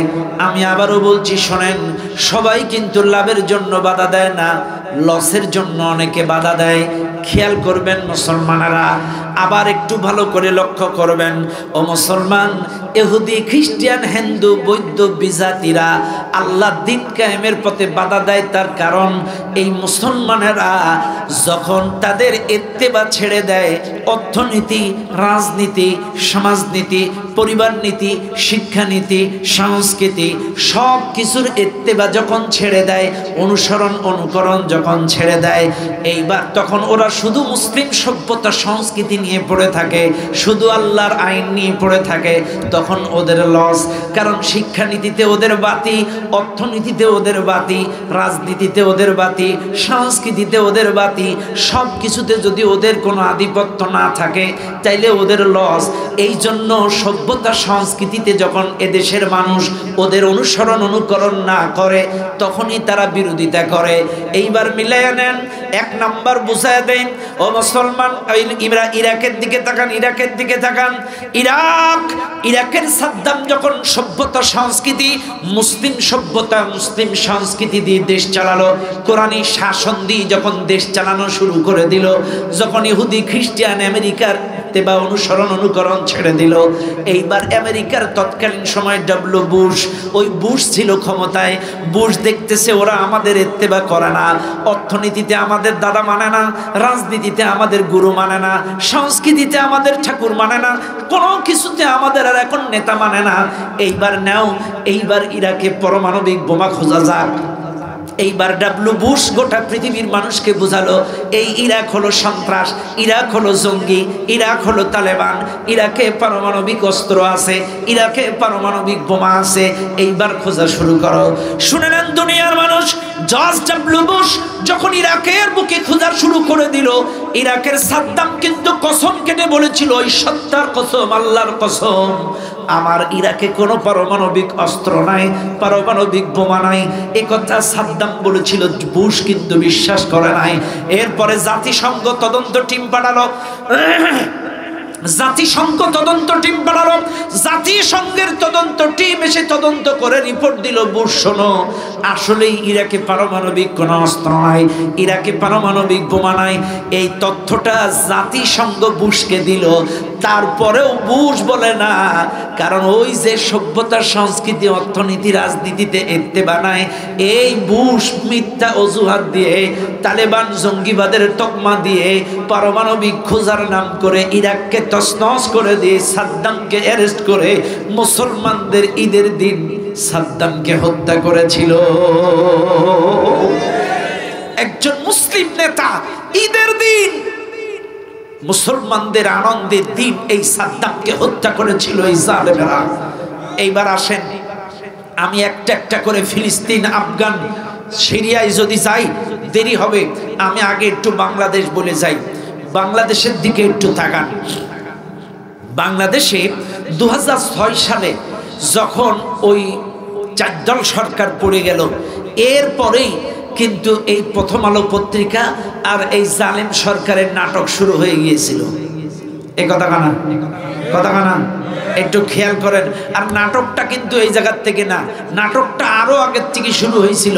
সাংবাদিক ইলিয়াসের একটা ভিডিও দেখছিলেন, গ্রেনেড হামলাটা তাদের পাতানো নাটক ছিল, দেখছেন না আপনারা? ওই যে গ্রেনেড হামলা তাদেরই পাতানো নাটক ছিল। এটা আপনারা অলরেডি শুনেছেন। এই নাটকটা অলরেডি 6 সালের আগের থেকেই ওরা শুরু করেছিল নাটক। গোটা বিশ্ববাসীকে এটাই নাটকটা দেখিয়ে আর কি একটা ফায়দা নেওয়ার চেষ্টা করেছিল। এরপরে 6 সালের পর থেকে এই দেশে যখন রাসূলুল্লাহর বিরুদ্ধে কটাক্ষ করে ব্যঙ্গ করলো, তখন প্রথম আলো পত্রিকা কার্টুন ছাপালো, এদেশের তৌহিদি জনগণ রাজপথে নেমে আসলো, মিছিল মিটিং প্রতিবাদ। এইবার এই জালেম প্রথম আলো পত্রিকা, ডেইলি স্টার এগুলো ছবি তুলে বিদেশি মামুদের কাছে পাঠায় দিল। মামুরা দেখো, এই দেশে সব জঙ্গি, তালেবান, উগ্রপন্থী, মৌলবাদ, এদেরকে দমড়াইতে মস্কাইতে গেলে এই জালেম খুনি সরকারকে লাগবে। এই সাজানো নাটক মামুদেরকে দেখানো, মামুরা নাটক বিশ্বাস করলো। কথা কোন ঠিক না বেটি? এই লক্ষ্য করেন। এবার বাংলাদেশের দিকে আসেন। 16টা বছর এই জালেম বসেছিল ক্ষমতায়। 16টা বছরে ইন্ডিয়ান মামুরা আমাদের কেউ বিরোধিতা করেনি, কিন্তু এখন করছে কেন? এই খেয়াল করেন, 16 বছরে ইন্ডিয়ান মামুরা আমাদের বিরোধিতা করে নাই, এখন করছে কেন? এই মাহফিলে যারা আছেন একটু ভালো করে খাটান। 16 বছরে কেন বিরোধিতা করে নাই, এখন করছে কেন? কারণ 1 নম্বর, শিক্ষানীতিতে তাদের ইত্তেবা ছিল 16 বছরে, রাজনীতিতে তাদের ইত্তেবা ছিল 16 বছরে, সংস্কৃতিতে তাদের ইত্তেবা ছিল 16 বছরে, গোটা কিছুতে ইত্তেবা ছিল তাদের। কিন্তু এখন আর মামুদের ইত্তেবা আমাদের দেশের লোক করে না। ওয়ালান তারদা আনকাল ইয়াহুদ ওয়ালান নাসারা হাত্তা তাত্তাবিআ মিল্লাতাহুম। এখন আর মামুদের ইত্তেবা নাই, এই জন্য মামুরা বিরোধিতা করে। এইবার বলবেন হুজুর একটু দেখায় দেন। 1 নাম্বার, শিক্ষানীতির দিকে তাকান। শিক্ষানীতিতে 2024-এ 35,000 কোটি টাকা দিয়ে বই ছাপাইছিল মামুদের দেশ থেকে। 35,000 কোটি টাকা দিয়ে বই এসেছিল মামুদের দেশ থেকে। এইবার বলবেন হুজুর তাতে লাভ কি? হ্যাঁ, 1 নাম্বার, এই 35,000 কোটি টাকা যদি আমাদের বাংলাদেশের কোনো প্রেসে, বাংলাদেশের কোনো দোকান থেকে কাগজগুলো কিনতো, এ দেশ স্বাবলম্বী হতো, এ দেশের দোকানদারেরাই লাভবান করতে পারতো, এ দেশ স্বাবলম্বী হতো। 1 নাম্বার। আর 2 নাম্বার, বই এসেছে তাতে লাভ কি, এ লস হয়েছে কি? 2 নাম্বার, অনেক সুশীল সমাজে কথা বলতে পারে, তো ওদের দেশ থেকে আসছে তাতে ক্ষতি কি? 1 নাম্বার ক্ষতি। 1 নাম্বার ক্ষতি, ওরা যখন বইগুলো মামুদের দেশ থেকে বানায় ছেড়ে দিছে, ওই বইয়ের মধ্যে ছেড়ে দিয়েছে সমকামিতা। ওদের রঙের তুলি দিয়ে সভ্যতা, সংস্কৃতি, ওদের যেগুলো খাসিলাত এগুলো বইয়ের মধ্যে ঢুকায় দিল। ওরা সমকামিতার কাহিনী বইয়ের মধ্যে ঢুকায় দিল। এই কথা বলে না কেন? সমকামিতার কাহিনী বইয়ের মধ্যে ঢুকায় দিল। আমাদের দাখিল মাদ্রাসার পাঠ্যপুস্তকে ঢোল তবলা নৃত্য গান ঢুকায় দিল। মাদ্রাসার পাঠ্যপুস্তকের মধ্যে প্রতিমার ছবি ঢুকিয়ে দিল। আমরা বলছি এগুলো আসলো কেমনে? আমরা এদেশের সরকারকে গালাইছি, কিন্তু এগুলো কিন্তু সব মামুরা ঢুকাইছে। এই কথা বলে না? চাইলে 1 নাম্বার, এখন শিক্ষানীতিতে ওদের ইত্তেবা ছিল, কিন্তু এখন 25 সালে আর নাই। 25 সালের বইগুলো বাংলাদেশ থেকে ছাপানো হয়েছে। এখন 1 নাম্বার, 35,000 কোটিও মামুদের দেওয়া লাগে নাই। আর 2 নাম্বার, মামুরাও ওদের সভ্যতা, সংস্কৃতি আমাদের পুস্তকে আর ঢুকাইতে পারে নাই, এই জন্য জলে। কথা বলেন। চাইলে এতদিন ওদের সভ্যতা, সংস্কৃতি ঢুকাইতে পারছিল, এই জন্য ওরা শান্ত ছিল, আমাদের পক্ষে ছিল। এখন আর ঢুকাইতে পারে নাই, এই জন্য জলে। 2, তাহলে শিক্ষানীতি বাদ দিলাম। এইবার আসেন অর্থনীতির দিকে যাই। এ ভাই, ইন্ডিয়ান মামুরা আমাদের পেঁয়াজ দিত, আলু দিত, রসুন দিত, চিনি দিত। ভাই শোনেন না, আমাদের দেশেও কিন্তু চিনির কলা আছে, আমাদের দেশেও কিন্তু পেঁয়াজ উৎপাদন হয়, আমাদের দেশেও রসুন উৎপাদন হয়। আমাদের দেশের চিনির গলগুলো এই জালেমেরা পরিকল্পিতভাবে চিনির কারখানাগুলো বন্ধ করে রাখছে, কারণ মামুদের দেশ থেকে আনা যাবে। এই লক্ষ্য করেন না, গার্মেন্টস সেক্টরগুলো একটার পর একটা ধ্বংস করেছে, আর সব ওই কলকাতায়, সব ওই ভারতে নির্মাণ করেছে। আমার কাছে সব ডকুমেন্টস আছে। গার্মেন্টস সেক্টর বাংলাদেশে ধ্বংস করে করে সব মামুদের দেশে নির্মাণ করেছে। বিদেশেরা সব জামা কাপড় ওদের কাছ থেকে নেবে, আমাদের দেশে আর আসবে না। এ ভাই, 1 নাম্বার খেয়াল করেন, অর্থনীতিতে চাইলে আলু, পেঁয়াজ, রসুন, চিনি এগুলো মামুরা আমাদের দিত। তা ভাও দিত না যে আমাদের মামু বলে ভাও দেবে, তা কিন্তু দেয়নি। সব টাকা দিয়ে কিনতে হইতো, বাণিজ্যিকভাবে ব্যবসায়িক চুক্তি। এইবার আসেন, এইবার এদের সাথে যখন আমাদের সম্পর্ক একটু খারাপ গেল, এইবার চীন পেঁয়াজ দিচ্ছে, রাশিয়া পেঁয়াজ দিচ্ছে, তুরস্ক পেঁয়াজ দিচ্ছে, পাকিস্তান চিনি দিচ্ছে। এখন এই দিক থেকে আসতেছে, ওদের এগুলো আর আসছে না, এই জন্য জ্বলে। এখন ময়ূখ রঞ্জন ওই যে রিপাবলিক বাংলার ওই জোকারটা দেশে থাকবে না, বাংলাদেশে থাকবে না। আগের দিন ফেসবুকে দেখি এক চুলকনির মলমালা, ও দেখি নকল করছে, বলছে চুলকানি আর থাকবে না, থাকবে না চুলকানি যদি আপনারা এই মলম ব্যবহার করেন। আমাদের জাহাঙ্গীর কবির ওই যে ডাক্তার একটা যে যে যে কি বলে ওই যে ডায়েট করার জন্য যে জাহাঙ্গীর কবির স্যার, ওই যে ডাক্তার জাহাঙ্গীর, ও বলতেছে দেখি এই ফ্যাটি লিভার আর থাকবে না, ফ্যাটি লিভার আর থাকবে না যদি ঠিক মতো ব্যায়াম করতে পারেন। দেখি এও শুরু করছে। এই ময়ূখ রঞ্জন অলরেডি ওর বাড়িতে একবার কৃষকেরা আগুন জ্বালাইছে, শুভেন্দু অধিকারীকে একবার জুতা পিটাইছে, আবার তো ওরে তাড়াচ্ছে, যেখানে পাচ্ছে সেখানে তাড়াচ্ছে, বলছে এই দুই দালালের জন্য বাংলাদেশের সাথে আমাদের সম্পর্ক খারাপ। ভালো করে খেয়াল করবেন, চাইলে এখন পেঁয়াজ আসতেছে না, ওই মামুরা এখন কৃষকেরা বিপদে 2.5 টাকা 3 টাকা কেজি, ওদের উৎপাদন খরচ ওঠে নাই, মামুদের এই জন্য চলে। চাইলে এটা পেঁয়াজ রসুন চিনি গেল। এইবার আসেন একটু আমরা ওই কসমেটিক্স আর কাপড়ের মার্কেটে যাই। ওই নিউ মার্কেট কলকাতায় মার্কেট করতো কারা? আমরাই করতাম। এই ঢাকার মানুষগুলো কাপড় চোপড়, ওই জর্জেটের কাপড় চোপড় এটা ওটা আনতো কোথার থেকে? ওই কলকাতার থেকে আনতো। এই কসমেটিক সাবান শ্যাম্পুগুলো মাখতো করা আমরাই মাখতাম, কিন্তু এখন আর দেশি লোক যাচ্ছে না, ওগুলো আসছে না, এই জন্য জলে। এই জন্য ওদের হাতে হেরিকেন, নিউ মার্কেট আলাদের দোকানে এখন কাস্টমার নেই, হাতে হেরিকেন চলে গিয়েছে, এই জন্য জলে।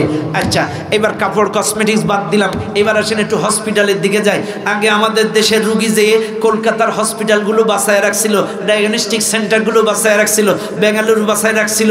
ওদের দেশে তো জাপান আসে না, ইউরোপীয় ইউনিয়নের লোক আসে না, রাশিয়া আসে না, চীন আসে না, ওই জাপান আসে না, ওই ইংল্যান্ড আসে না চিকিৎসার জন্য।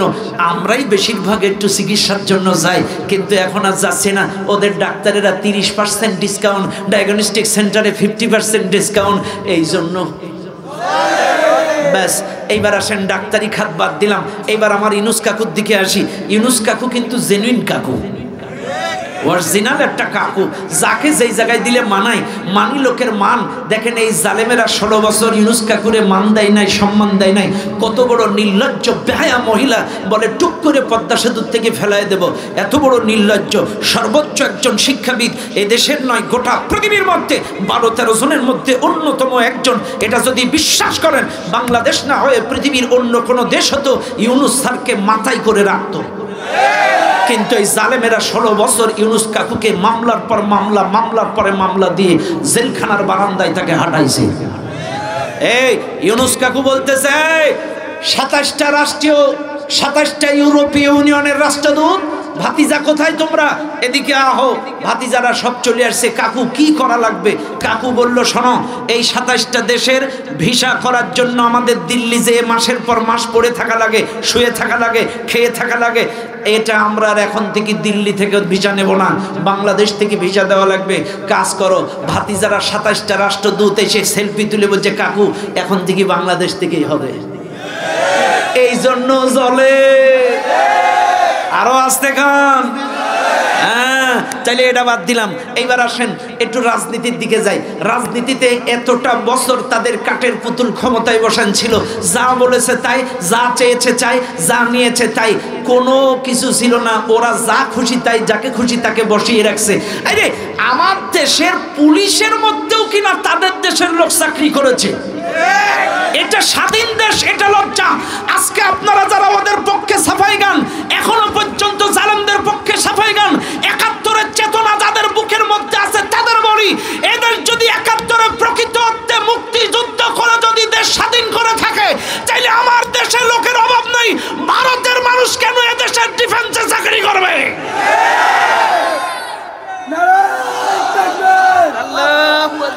হাত রাখেন, হাত রাখেন। চাইলে এদের যদি অরিজিনাল স্বাধীন হবে, উনি যদি দেশ স্বাধীন চাইতো, ভারত যদি স্বাধীনতার পক্ষে থাকতো, তাহলে ওদের দেশের লোক কেন আমার দেশের ডিফেন্সে চাকরি করবে? আপনারা জবাব দেন।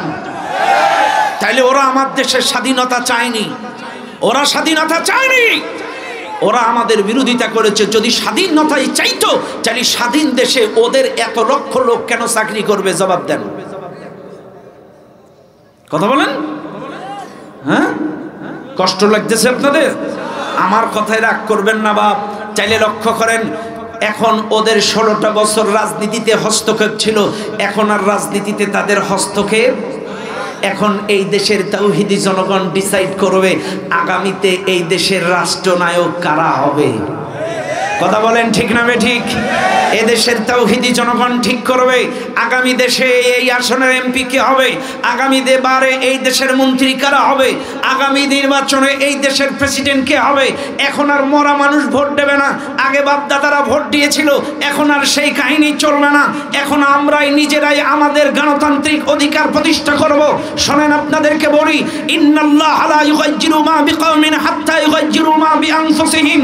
আল্লাহ বলেন ওই জাতির ভাগ্য আমি ততক্ষণ বদলাই না যতক্ষণ ওই জাতি তার ভাগ্য বদলাইতে নিজে চেষ্টা না করে। আপনারা চেষ্টা করেছিলেন, এই জন্য দলমত নির্বিশেষে সকল স্টুডেন্টরা এক হয়ে এদেশের সকল জনগণ মাঠে নেমেছিল। চেষ্টা করেছেন বলেই আল্লাহ জালেমের ওই মেঘ আমাদের মাথার থেকে সরিয়ে দিয়েছে। আবার যদি এদেশের মানুষ, এদেশের মানুষ বিএনপি জামাত 4 দল 14 দল সকল দলের মানুষ যদি এক হয়ে চেষ্টা করে, আগামীর বাংলাদেশ কোরআনী শাসন কায়েম হবে। আল্লাহর কসম, আগামীর দেশ কোরআনের দেশ, কেউ ঠেকাইতে পারবে না। আল কোরআনের আলো, আল হাদিসের আলো, ভারতের দালালেরা। কথা বলেন ঠিক না বেঠিক? তাহলে মনে রাখবেন, চেষ্টা করেছিলেন বলেই আল্লাহ ওই জালেমদের জুলুম থেকে আমাদেরকে নিষ্কৃতি দিয়েছে, মুক্ত করেছে। আবার যদি চেষ্টা করেন, এ দেশে আল্লাহর আইন কায়েম হবে, চাঁদাবাজ মুক্ত, সন্ত্রাস মুক্ত, দুর্নীতি মুক্ত একটা দেশ হবে। এই চেষ্টা যদি সবাই করেন, আল্লাহ একটা সুন্দর সমাজ আমাদেরকে দিতে পারে না? জোরে বলেন, পারে না? আপনারা কি চান না? একটা সুন্দর সমাজ চান না? একটি কোরআনী রাষ্ট্র চান না? শুনে নেন, 1971 সালের পর থেকে এই পর্যন্ত এক্সচেঞ্জ হয়েছে, কিন্তু চুরি বন্ধ হয়নি, কিয়ামত পর্যন্ত বন্ধ হবে না। এই জন্য কোরআনের আইনের বিকল্প কিচ্ছু নাই। আমি কিন্তু বলেছি, ইমান যদি থাকে, হতে পারেন বিএনপি, হতে পারেন জামাত, ইমান থাকলে আপনাকে কোরআনের আইন কায়েমের চেষ্টা করা লাগবে। কথা ঠিক না বেঠিক? আর দরকার নেই নাকি? 12টা বাজে, আরো দরকার? চলবে?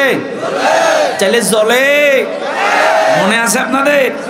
চাইলে এখন আর মামুদের হস্তক্ষেপ নেই। এই জন্য আমি মাঝে মাঝে একটা গান বলি, বলবো? বাংলাদেশের মানুষগুলো সুখে আছে বলে তোদের কেন জলে রে মামু, তোদের কেন জলে? কথা বলেন, কথা বলেন। বাংলাদেশের মানুষগুলো ভালো আছে বলে তোদের কেন জলে রে মামু, তোদের কেন জলে? শয়তানে কি জালে আগুন, শয়তানে কি জালে আগুন তোদেরই বগলে, তোদের কেন জলে রে মামু, তোদের কেন জলে? কথা বলেন ঠিক না বেঠিক? তবে শোনেন, রাগ করবেন না। আসলে পররাষ্ট্র নীতি ছাড়া একটা দেশ এককভাবে চলতে পারে না। আল্লাহর ইচ্ছায় সবার সাথে মিলে মিশে চলতে হয়। কাজে আমরা চাই ভারতের সাথে সম্পর্ক অবনতি হোক, এটা আমরা চাই না।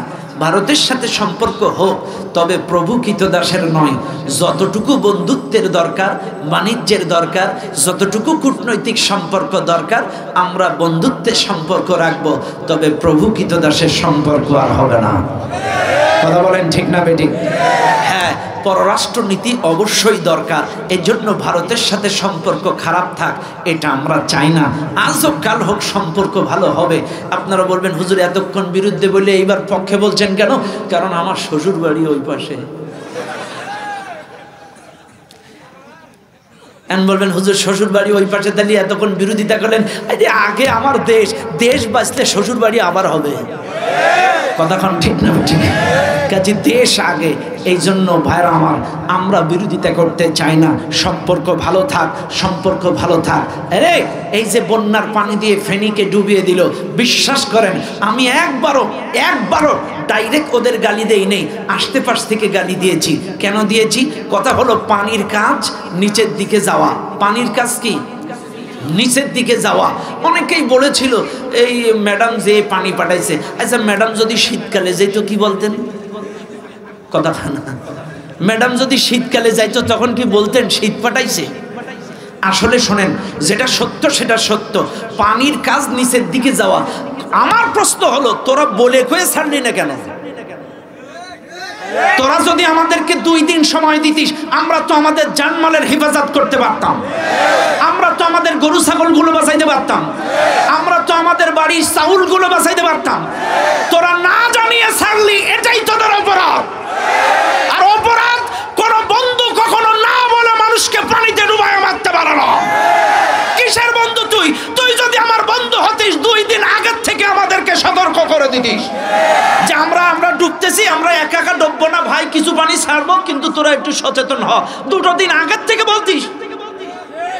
2 দিন আগে বললে আমরা আমাদের জানমালের হেফাজত করতে পারতাম। কথাক্ষণ ঠিক না বেটি? ভাইরা আমার, এই জন্য আমাদেরকে মনে রাখতে হবে, 1 নাম্বার আল্লাহর পথে বাধা দেয় কারা? ইহুদি, খ্রিস্টান, বেজাতি, বেধর্মীয় যারা। কথা ক্লিয়ার? ব্যাস, এবার আসেন 2 নাম্বার বাধা দিচ্ছে কারা? 2 নাম্বার এই সমাজে বাধা দিচ্ছে কারা? একটু শুনে নেন মুসলমানরা। আল্লাহর কোরআন 2 নাম্বার, আল্লাহর পথে, কোরআনের পথে, হকের পথে, সত্যের পথে, দিন কায়েমের পথে বাধা দিচ্ছে তারা এই দেশের মুসলমান মুনাফিক যারা। আজকে দেখবেন বড় বড় কথা বলছে অনেকে, আল্লাহর কসম আমাদের মুরব্বীরা কিন্তু একটাই কথা বলছে, আমরা ব্যক্তি দলের প্রতিষ্ঠা চাই না, আমার প্রতিষ্ঠা চাই না, আমরা চাই আল্লাহর দ্বীনের প্রতিষ্ঠা। আর আল্লাহর দ্বীন যদি কায়েম হয়ে যায়, আমরা সবাই প্রতিষ্ঠা হয়ে যাব। কাজে শুনে নেন দুনিয়ার মানুষ, আল্লাহর দ্বীন প্রতিষ্ঠার পথে কেন আপনাদের এত অ্যালার্জি? মুসলমান তো কখনো কোরআন প্রতিষ্ঠায় বাধা দিতে পারে না, ইমানদার কখনো বাধা দিতে পারে না। কোরআন প্রতিষ্ঠার পথে, আল্লাহর আইন প্রতিষ্ঠার পথে বাধা দেয় তারা মুসলমান মুনাফিক। কথা কন। আমাদের দেশে মুনাফিক নাই। এখন বলবেন হুজুর তাহলে মুনাফিকের সাথে লড়াই করা লাগবে, কিন্তু যুক্তি নেন। অনেকেই বলে হুজুর বদরে নবী যুদ্ধ করেছে কাফেরদের সাথে, উহুদে যুদ্ধ করেছে নবী কাফেরদের সাথে, খন্দকে যুদ্ধ করেছে কাফেরদের সাথে, তাবুকে যুদ্ধ করেছে কাফেরদের সাথে। আমরা তো বাংলাদেশে সবাই মুসলমান, আমরা কেন নিজেরা মারামারি করব?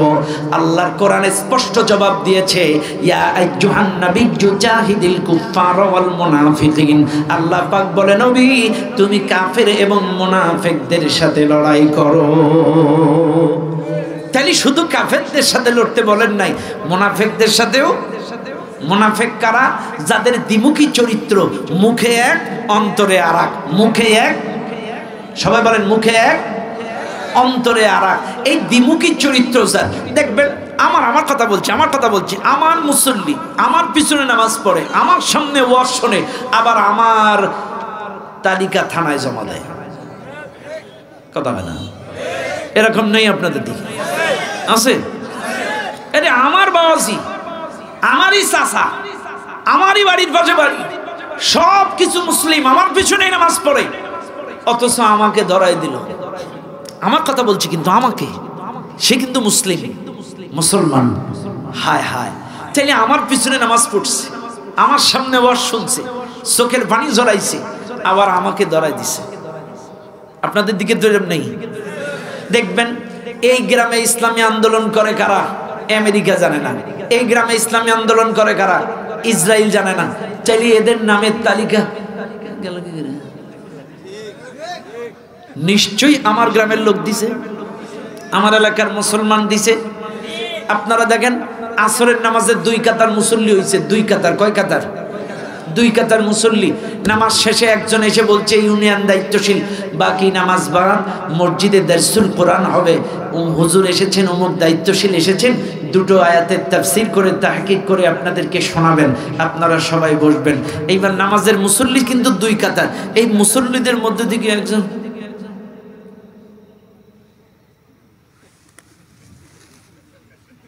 হ্যালো ওই ওই ওই কি পাড়া, এটা কি পাড়া, হ্যাঁ সর মজলিশপুরে ওই মসজিদে জঙ্গি ট্রেনিং হচ্ছে, জঙ্গি ট্রেনিং, হ্যালো জঙ্গি ট্রেনিং, আপনারাই বলেন এই কথা কেন কেন? এই টেলিফোনটা যে করেছিল সে কি হিন্দু, খ্রিস্টান, বৌদ্ধ, মুসলমান? কথা কেন কেন? এই টেলিফোনটা থানায় কে করছে এ কথা বলেন? আমি ইসলামী আন্দোলনের দায়িত্বশীল, 2 মাস বাড়ি নেই, আজকে রাতে গভীর রাতে বাড়ি আসছি, এটা কে জানে?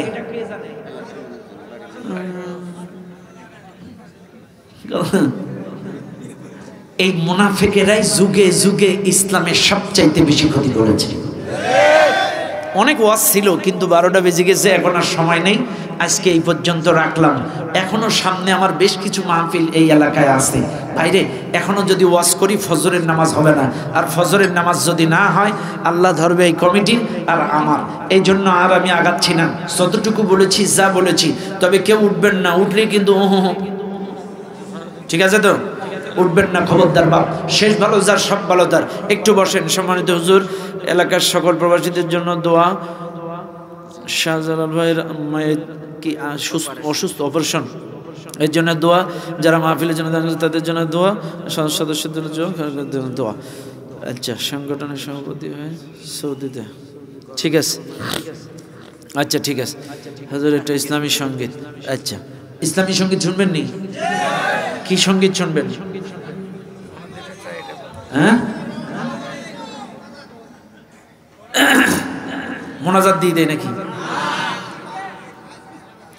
এই মাহফিলে যেহেতু ম্যাক্সিমাম তরুণ যুবকেরা, আমার যুবকদের একটা মোবাইলের গান শুনিয়ে শেষ করে দেয় নাকি?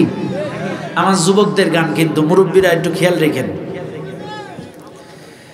মোবাইল আসিল কি দোলা লাগিল, পড়াশোনায় মন বসে না, খুব খুশি।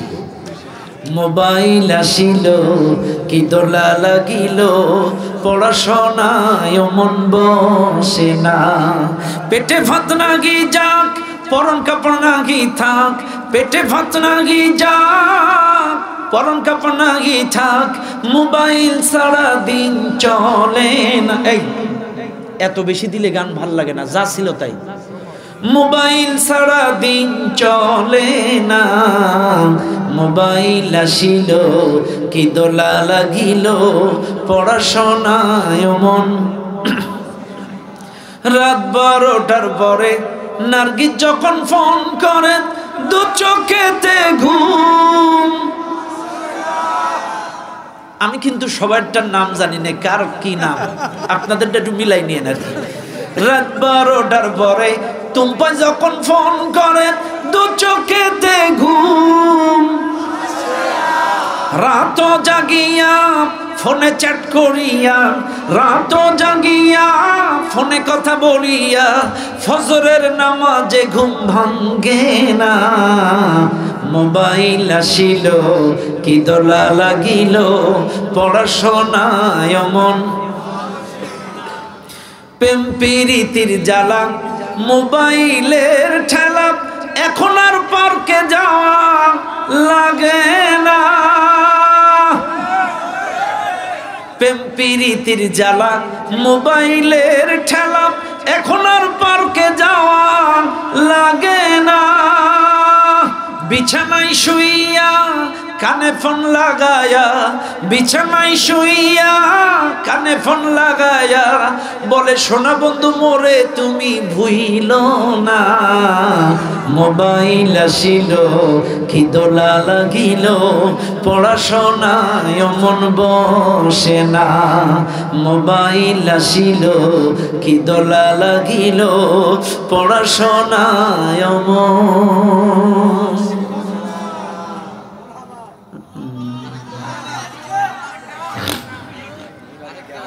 ও বাজি মুরব্বীগুলো কষ্ট পাচ্ছে হাতরা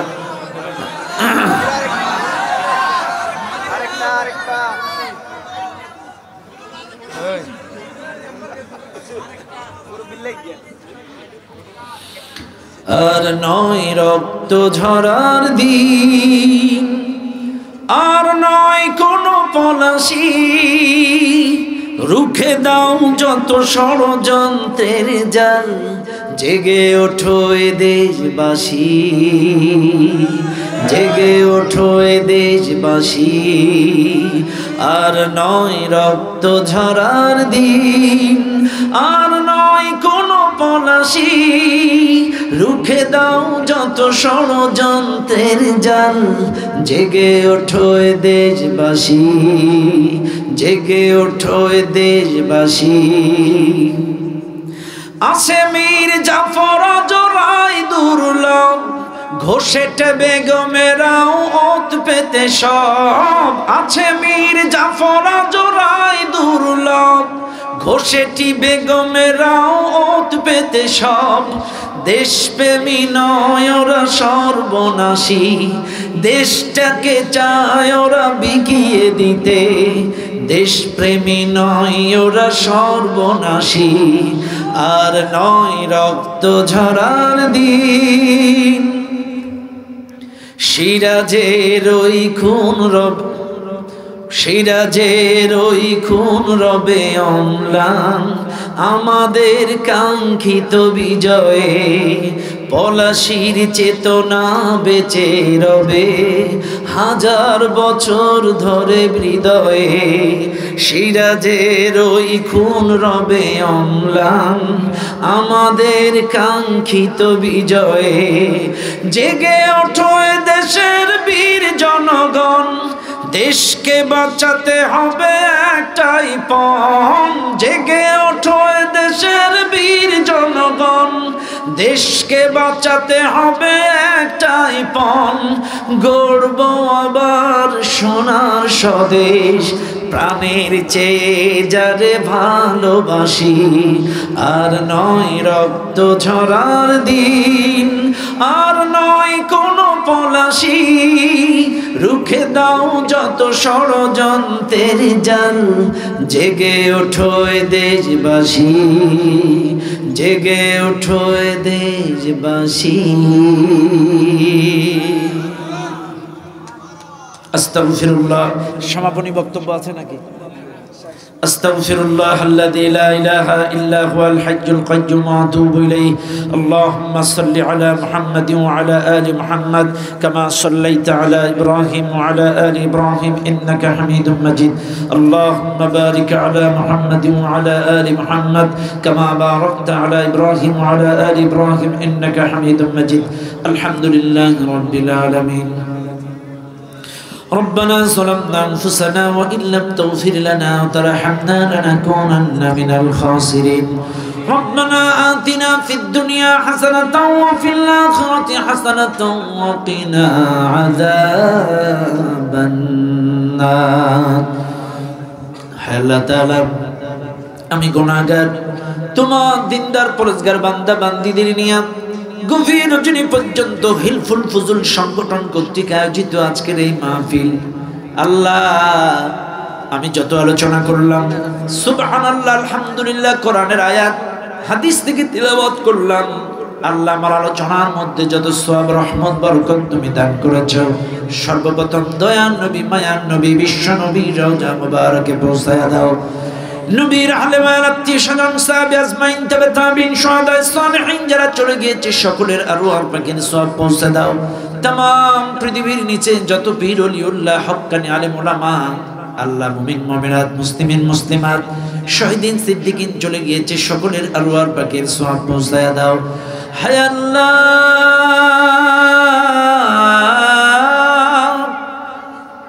আমরা যারা হাত তুলেছি আমাদের মধ্যে যাদের জনম দুঃখিনী মা নাই, আল্লাহ কত মানুষের বাবা নাই, তুমি তো ভালো জানো কার মা নাই কার বাবা নাই। আল্লাহ কতদিন হলো মাকে দেখি না বাবাকে দেখি না, ও আল্লাহ বাংলাদেশ থেকে আমেরিকা লন্ডনের খবর পাওয়া যায়, শোনা যায়, কিন্তু বাড়ির পেছনে আম বাগানে বাগ বাগানে জনম দুঃখিনী মা বাবা কোন অবস্থায় কোন হালতে আছে দেখাও যায় না, শোনাও যায় না। রব্বুল আলামিন দয়া করে মায়া করে ওই জনম দুঃখিনী মা বাবা যাদের নাই তাদের রূহ মুবারকের সওয়াব পৌঁছায়া দাও, কবরগুলো জান্নাতের বাগান বানায়া দাও, কবরে শুয়ে জান্নাতের সুঘ্রাণ পাইতে পারে এমন তৌফিক দান করে দাও। আল্লাহ অনেকের দাদা দাদি নানা নানি শ্বশুর শাশুড়ি উস্তাদ মুরব্বী ভাই বোন যার যত আপনজন প্রিয়জন চলে গিয়েছে সকলকে মাফ করে দাও, তাদের কবরের সাথে জান্নাতের সংযোগ করে দাও। ও আল্লাহ এই চরমজলিশপুরের মাটির নিচে, এই সোনাগাজীর মাটির নিচে যত মুসলমান শস্য পরিমাণ ঈমান নিয়ে চলে গিয়েছে তাদের আরওয়াহ পাকের সওয়াব পৌঁছায়া দাও। রব্বুল আলামিন তোমার কাছে ফরিয়াদ জানাই আল্লাহ, এই মাহফিলের আয়োজন যারা করলো আল্লাহ, এই মাহফিল কমিটির মধ্য থেকে যাদের আত্মীয় স্বজন বিদায় নিয়েছে আল্লাহ তাদেরকে মাফ করে দাও। আল্লাহ তাদের কবরগুলো জান্নাতের বাগান বানাও। এই মাহফিল বাস্তবায়নে এলাকার মানুষ হাজার হাজার টাকা দিয়ে সহযোগিতা করলো। ও আল্লাহ 10 টাকা 20 টাকা 100 টাকা 200 টাকা 500 টাকা 1000 2000 5000 10000 এলাকার মানুষ যে যেমন করে দান করেছে দানগুলো কবুল করে নাও। দানের বদৌলতে তাদের জীবনের গুনাহগুলো মাফ করে দাও। দানের বদৌলতে হালাল উপার্জনে বরকত বাড়ায়া দাও। দানের বদৌলতে কেউ অসুস্থ থাকলে সুস্থতা দান করে দাও। আল্লাহ আমার অনেক ভাই বোন অনেক ভাই প্রবাসী আছে, প্রবাস থেকে অনেক টাকা সহযোগিতা করেছে। আল্লাহ আমার প্রবাসী ভাইদেরকে নিরাপত্তা দাও, 5 ওয়াক্ত নামাজি বানাও, হালাল উপার্জনে বরকত বাড়াও। রব্বুল আলামিন তোমার কাছে ফরিয়াদ জানাই, অনেক সময় প্রবাসীদের কাগজপাতি বৈধতার সমস্যা থাকে।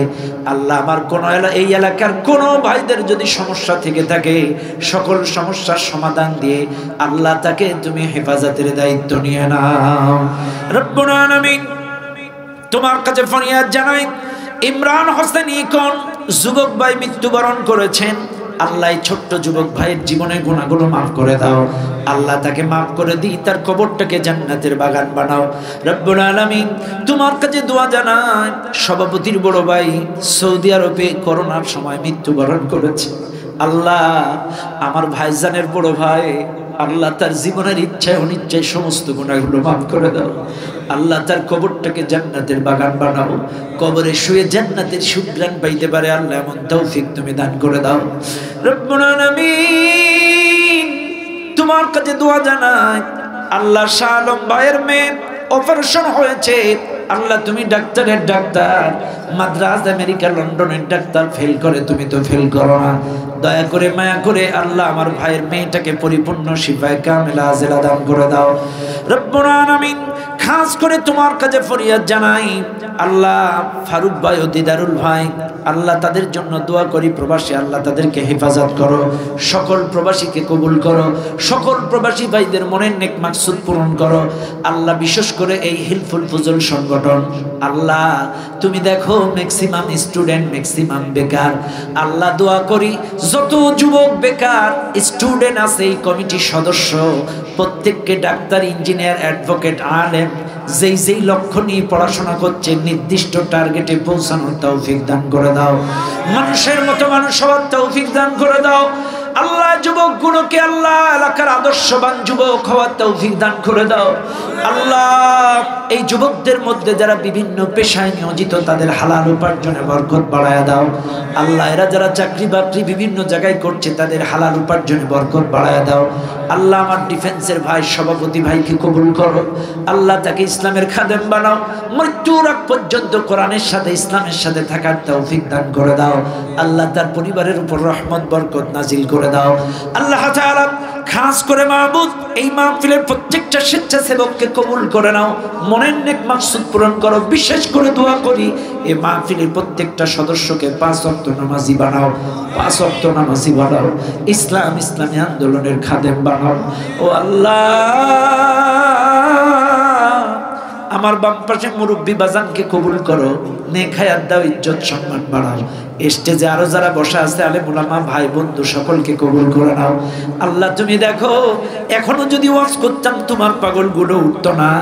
আরামের ঘুম হারাম করে ঘন্টার পর ঘন্টা যারা বসে বসে কোরআন শুনলো, দয়া করে মায়া করে আজকের মাহফিল থেকে তুমি খালি হাতে ফিরাইয়া দিও না। আল্লাহ আমাদের জীবনের ইচ্ছা অনিচ্ছায় সমস্ত গুনাহগুলো মাফ করে দাও। আমাদের সকলকে মাসুম বেগুনা বানায় দাও। 5 ওয়াক্ত নামাজ জামাতে আদায় করার তৌফিক দাও। ইসলামী আন্দোলনের খাদেম বানাও। ও আল্লাহ, এই দেশটাকে নতুন করে স্বাধীনতার স্বাদ যারা দিল, অসংখ্য ভাই বোন শহীদ হয়েছে, আল্লাহ তাদেরকে শাহাদাতের মর্যাদা দান করো। আল্লাহ তাদেরকে শাহাদাতের মর্যাদা দাও। আল্লাহ যারা বিভিন্ন হসপিটালে অসুস্থ অবস্থায়, হাত নাই পাও নাই চোখ নাই, পরিপূর্ণ সুস্থতা দান করে দাও। আল্লাহ আমরা 2 চোখে যা দেখি, 2 হাতে যা করি, 2 পায়ে যা চলি, আল্লাহ যাদের 1 পা 1 হাত 1 চোখ, এই মুক্তিযোদ্ধাদেরকে 1 হাত 1 পা 1 চোখে তুমি 2 হাত 2 চোখ 2 হাতের শক্তি দান করে দাও। আল্লাহ তাদেরকে শিফায়ে কামেলা আজেলা দান করে দাও। ও আল্লাহ, এই দেশটাকে নিয়ে এখনো পর্যন্ত গভীর ষড়যন্ত্র চলছে, দেশি বিদেশি জালেমেরা ষড়যন্ত্র চালাচ্ছে। আল্লাহ, এলাকার মধ্যে দেশের মধ্যে যারা ষড়যন্ত্রে লিপ্ত, ওরা বোঝে না, ওরা আমাদের ভাই, ওরা আমাদের বন্ধু। 16টা বছর আমাদের উপরে নির্যাতন চালিয়েছে, তারপরেও দোয়া করছি যদি হেদায়াত থাকে আল্লাহ তুমি হেদায়াত দিয়া দাও। আল্লাহ তাদেরকে হেদায়াত দিয়া দাও, তওবা করে ফিরে আসার তৌফিক দাও। আর যদি হেদায়াত না থাকে, এখনো পর্যন্ত তলে তলে ষড়যন্ত্রে লিপ্ত হয়, তোমার যত গজব আছে এদের উপরে চাপায়া দাও। আল্লাহ এ দেশটাকে সমস্ত ষড়যন্ত্র থেকে হেফাজত করো। এদেশের সকল মতের পথের তরিকার মানুষগুলো এক হয়ে এই দেশে কোরআনী শাসন প্রতিষ্ঠা করতে পারি, এই তৌফিক দান করে দাও। ও আল্লাহ, আমরা কি একটা বার জীবনে কোরআনী শাসন দেখে যেতে পারবো না? কোরআনের পাখি শহীদ আল্লামা দিলওয়ার হোসাইন সাঈদী রাহিমাহুল্লাহ লন্ডনে বেঁচে থাকাকালীন এক সাংবাদিক প্রশ্ন করেছিল, হুজুর গোটা পৃথিবীতে পূর্ণাঙ্গ কোরআনী শাসন কোন দেশে বর্তমানে নাই, যদি কোনো দেশে পূর্ণাঙ্গ কায়েম হয় সেটা কোন দেশ হবে আপনি বলেন? কোরআনের পাখির জবান দিয়ে বেরিয়েছিল, সেটা পূর্ণাঙ্গ কোরআনী শাসন যদি কায়েম হয় সেটা বাংলাদেশ হবে। ও আল্লাহ, আমরা দেখেছি বিগত দিনে তিনি যত কথা বলেছে কাটাই কাটাই তার প্রত্যেকটা কথা খেটে গিয়েছে। ও আল্লাহ, তোমার এই অলি, তোমার এই বন্ধুর লাস্ট কথাটাও কোরআনী শাসন আমরা বাংলাদেশে দেখে যেতে পারি।